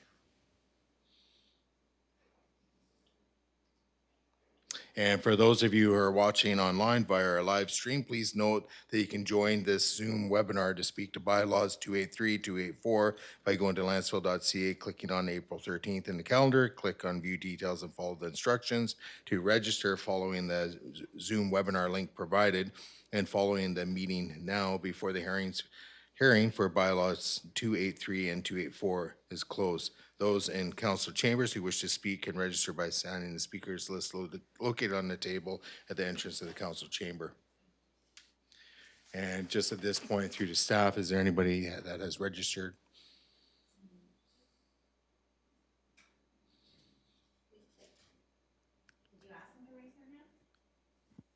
No, I didn't ask anybody to raise their hand. Are you asking These if there's new are for registrations? new. It says if no new registrants, then proceed. Yeah. No, there's 3 people have their hands raised, but at this point, staff thought council may wish to consider if they're going to do a motion to extend the meeting past 9:30 p.m.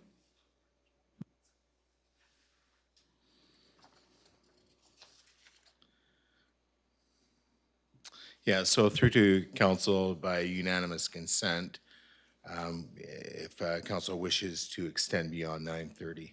So we need unanimous consent. So ultimately, I'll just ask if any member of council is opposed to extending past 9:30. So knowing that Councillor Wilson, sorry, to extend past 9:30. Okay, so noting that Councillor Savage is opposed. Is there any other member of council opposed? Okay. All right. So that means we'll be concluding point the of public order. hearing. What's your point of order, Councillor Gusselbrock? This is a special meeting. We have, it sounds like 3 more speakers. Why wouldn't we go to finish this off? So, It's not Councillor fair to the Gusselbrock, what I need speakers. you to do is actually state that part of our procedure bylaw is being violated because you've called a point of order. Common sense. But it's, Why wouldn't we regardless. finish? Thank you for your question, but again, I need to, yes, Director Coates. And we customarily do call on you at this point to ask if council wishes to extend. I should draw council's attention to the procedure bylaw, though, that states that adjournment, regular meetings shall be deemed to be adjourned at 9:30 on the day scheduled for the meeting unless the council resolves to proceed beyond that time by unanimous vote of the members present. It specifically does not include special meetings. It talks about regular meetings. So I apologize that I interrupted your process, as that is not a requirement in the bylaw. I therefore move that we extend the meeting to, I don't think I even need a motion. We just keep on going. Well, I think, yeah, so I do stand corrected. So if, from the council procedure bylaw, if it's silent on with respect to special council meetings having to adjourn at 9:30, that's what I'm understanding, then we don't need a motion to continue. So then we can just keep going. Okay, Councillor Savage. Yes, as a point of order, there's people that work tomorrow, have to go to bed, and for the sake of hearing everyone, that they've already been at it for 3.5 hours. For the sake of hearing everyone, it's only fair that we do this during times where people aren't asleep. Many people go to bed at 9 o'clock. As well, I'm aware of some people that couldn't make it tonight that would like another opportunity to speak. Thank you. Point of order is noted. So I am looking to our parliamentarian on this. You know, typically with any of our meetings, and I recognize that they are regular council meetings, that we do through unanimous consent of council to extend beyond 9:30. That's being customary. There is no reference in the for a special meeting. So we'll note that. So, all right. So given the fact that we have quorum remaining with respect to council, we'll continue with the public hearing until it's concluded. Yeah, I'm sorry, with point of order, please. What's your point of order? Point of privilege, rather. Point of privilege. You've muted yourself. Yeah, could I ask, please, which portion of we have 2 topics tonight. We're still on the first topic, is that correct? The OCP amendment? No, we're actually on both the OCP amendment and the zoning amendment have been taken together for this, for the purposes of this public hearing. So we didn't do them separately tonight? They My are not, have understanding not is been we're done doing- separately.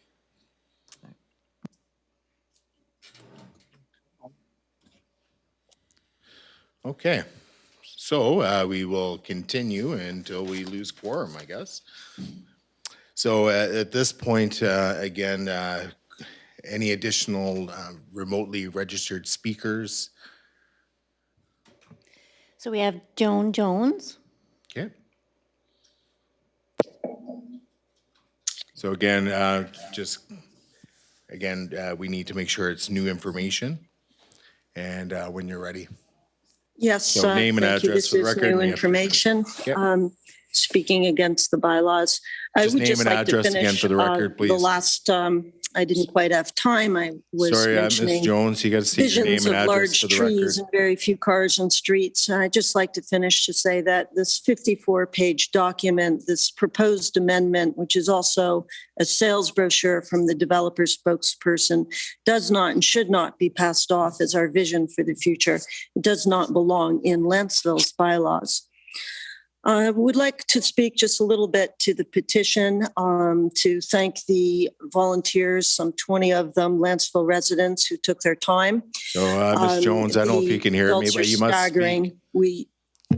Excuse me, sorry, are you speaking to me, Mayor Swain? Yes, I am. You need to speak to the actual the OCP bylaw and zoning bylaw amendments. So thanking members Yes, of the thank community you. I'll is not speak in to order. OCP bylaw 283 and 284. And to the residents who are asking to be heard by signing a petition with request to council to follow density recommendations, anticipated numbers in the 2019 OCP. I just wanted to stress that cumulatively, there appear to be in the order of 500 man-hours that went into this petition. This shows a comprehensive effort to get feedback from residents, perhaps the largest comprehensive effort in some years.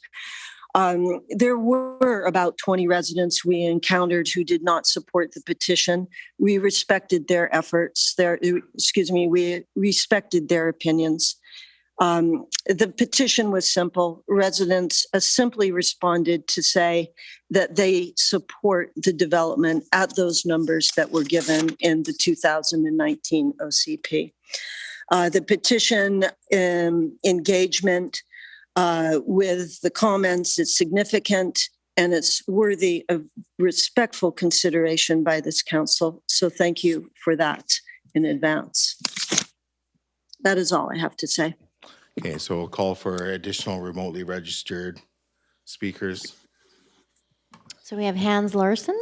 Okay, Mr. Larson, if you can state your name and address for the record once you're unmuted.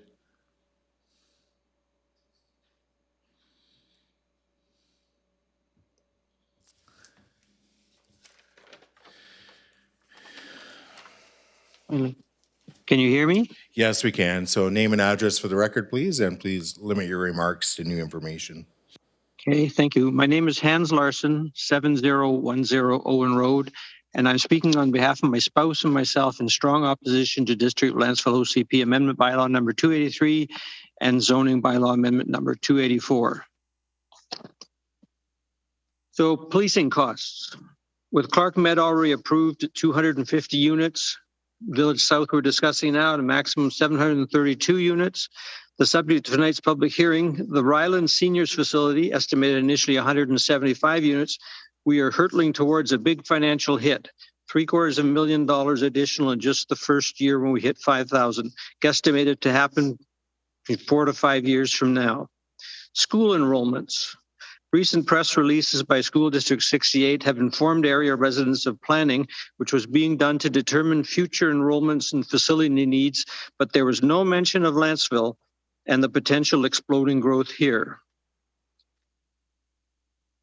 Development cost charges are often promoted by this council as some pot of gold. The truth is that these funds, which can be substantial, are restricted monies that are intended to used to mitigate the off-site impacts of development. For example, better, wider roads to handle the additional traffic entering or leaving the site. I'd like to close by saying, again, that Lantzville's Economic Development Committee, with the help of a consultant, came up with the pride mark of Love Life Here. Since we love it now, is it really reasonable to expect that we will still love it if such a transformational change is implemented here in Lantzville? Thank you. And again, calling on additional remotely registered speakers. So we have Dr. Vatzel. Okay. Dr. Vatzel, once you're unmuted, if you can state your name and address again for the record, and you'll have 3 minutes. And again, please limit your remarks to new information.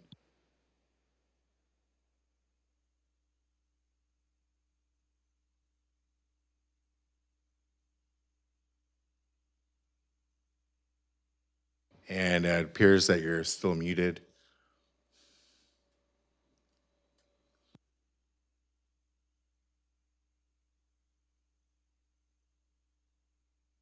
Hi, I was just, hello, I do not have anything further to add. I did not ask for a fourth turn. That seems to be an error. Okay, not a problem. And then it looks like we'd have one last person remotely registered, so. Becky Sanders.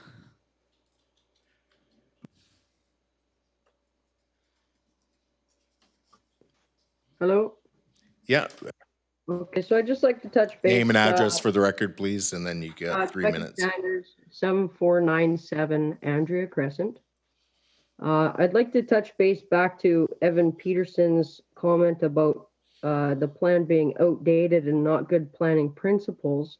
I sure would love to hear more on that, but since I can't, I'd love to go into details about like how they're planning, since that's such a bad idea, to access the bush, the beaches, the parks.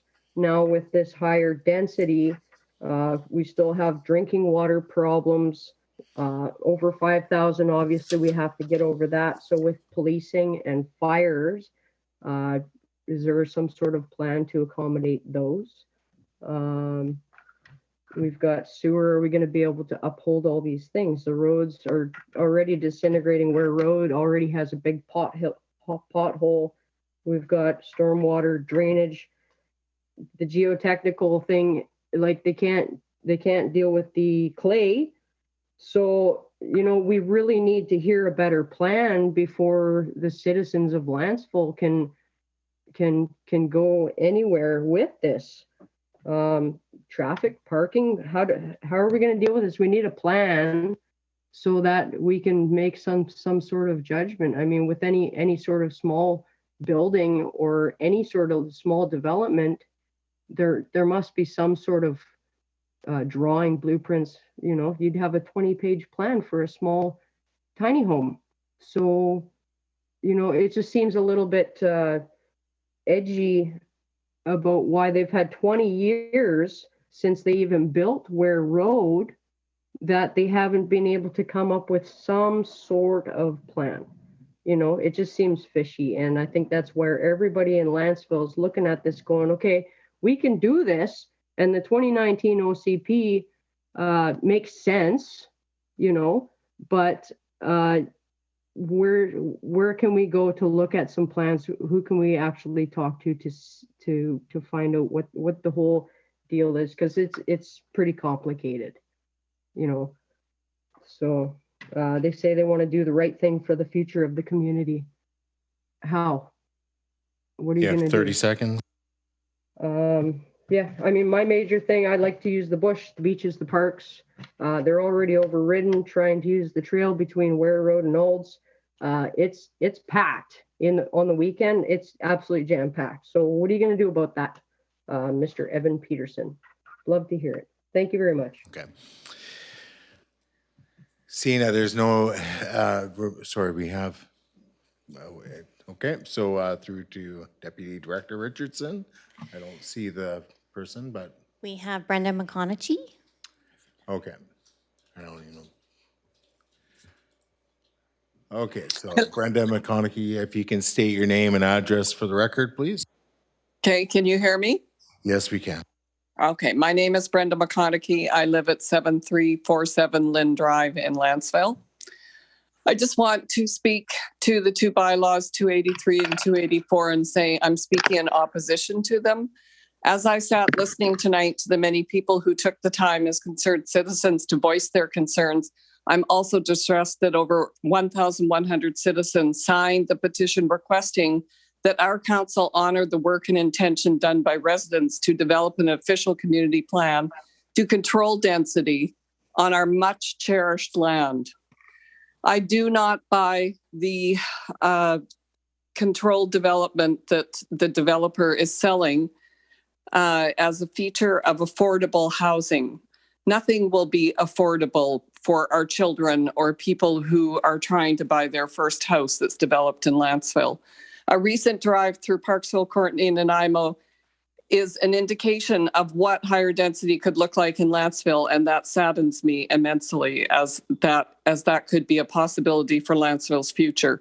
We do need seniors housing option, which I see only as a possibility at this point with this proposal, but no guarantee. This needs to be addressed in the developer's plan. Thank you.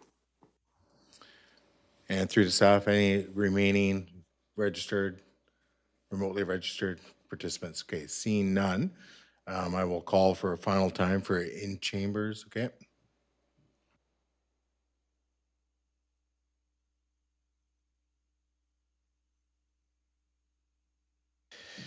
All right, so in chambers, just calling Mr. Jonathan Lerner. And again, state your name and address for the record, please. I'm Jonathan Lerner, and I reside at 8354 Bayview Park Drive in Lantzville. I'm here with some new things that were not necessarily properly quoted or drawn attention to. A few people referenced section 7.2.2 of the OCP, so I will quote that. It says, quote, "The village development program must include seniors-oriented assisted living and a long-term care facility located within walking distance 400 meters of existing services in the village primary core." The word is must, not could, may, or might, but must. And it is clear that any development proposal that does not guarantee seniors assisted living cannot be approved by council without directly violating the OCP. Two other quotes. Page 116 of the OCP states that in Village South, 4-story buildings are, quote, "subject to the provision of underground parking," end quote. However, the developer does not guarantee any underground parking in this difficult to develop area, and therefore those 4-story buildings must be rejected or they violate the OCP.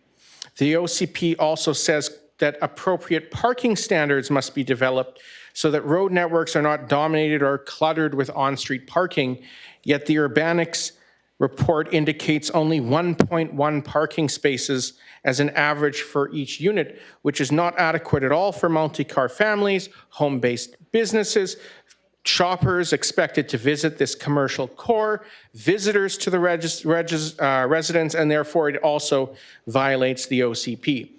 I would like to close my remarks tonight by noting the many disenfranchised speakers who could not join us tonight due to the technical difficulties we witnessed, and therefore I urge council to hold an additional hearing lest they violate the procedures. Thank you. And we have one additional speaker listed, and that's Mr. Brian Blood. And again, state your name and address for the record, please. I'm Brian Blood, 7075 Correct Road. If these bylaws seem likely to be passed, I would encourage a member of council to make an amendment that takes into account the possible, one would like to say likely, outcome of the BC Appeals Court decision on the Snunnawas First Nation court challenge regarding the ENN corridor. I am grateful to our Snunnawas neighbors for pushing the envelope on this issue. It could benefit everyone. If senior governments provided funding on the same per capita basis that is applied to the Lower Mainland, we could have double-tracked electrified light rail transit on this route. The logical place for a major Lantzville station would be at the Ware Road crossing across the highway from this development.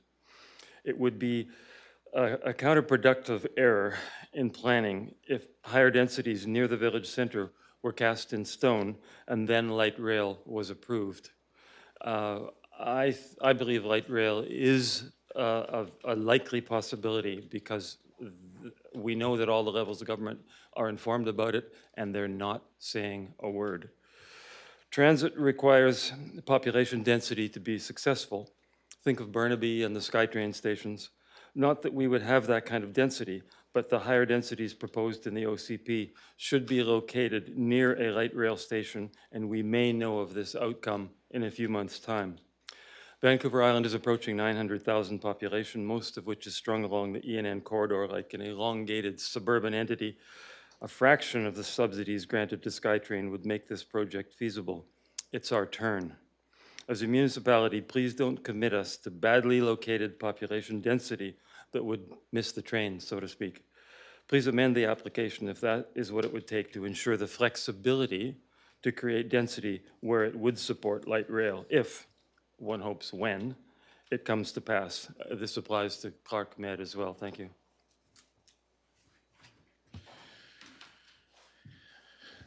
I do have a member of the gallery wishing to speak, so yeah, you may come to the microphone. Thank you, Mayor. So name and address for the record. Susan Cormie, 7130 Sebastian Road. Just wanted to speak to the OCP amendment and the plan that was written. There's a lot of information missing out of that plan. There's no implementation section. There's no phasing plan. The phasing plan would include when's Ware Road going to be built? You know, when is the parkland going to be dedicated? When's the parkland going to be constructed? You know, there's so much information missing. What about the development permit area? They should have written a whole new development permit area to reflect what they're trying to do. Now you're working with a development permit area that has guidelines that don't match up with what they're proposing. So it nullifies what you're doing, and how can you support it? You know, and concerning the zoning, you know, 0 lot setbacks on some of the zoning. Like what about access? And there's all sorts of little details in the zoning that are missing as well, or do not reflect what is going on. Thank you. Okay, seeing that there's no one else wishing to speak, and it looks like the online has concluded.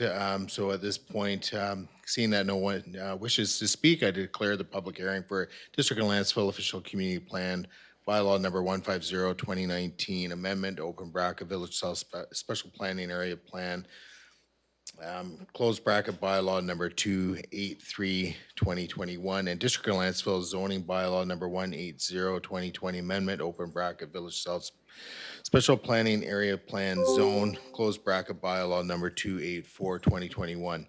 Thank you to the public for participating. Council will consider third reading of District of Lantzville Official Community Plan Bylaw number 150, 2019, amendment, open bracket, Village South Special Planning Area, closed bracket bylaw number 283, 2021, and District of Lantzville zoning bylaw number 180, 2020, amendment, open bracket, Village South Special Planning Area, Special Area Plan Zone, closed bracket bylaw number 284, 2021, at the May 4th, 2022 regular council meeting.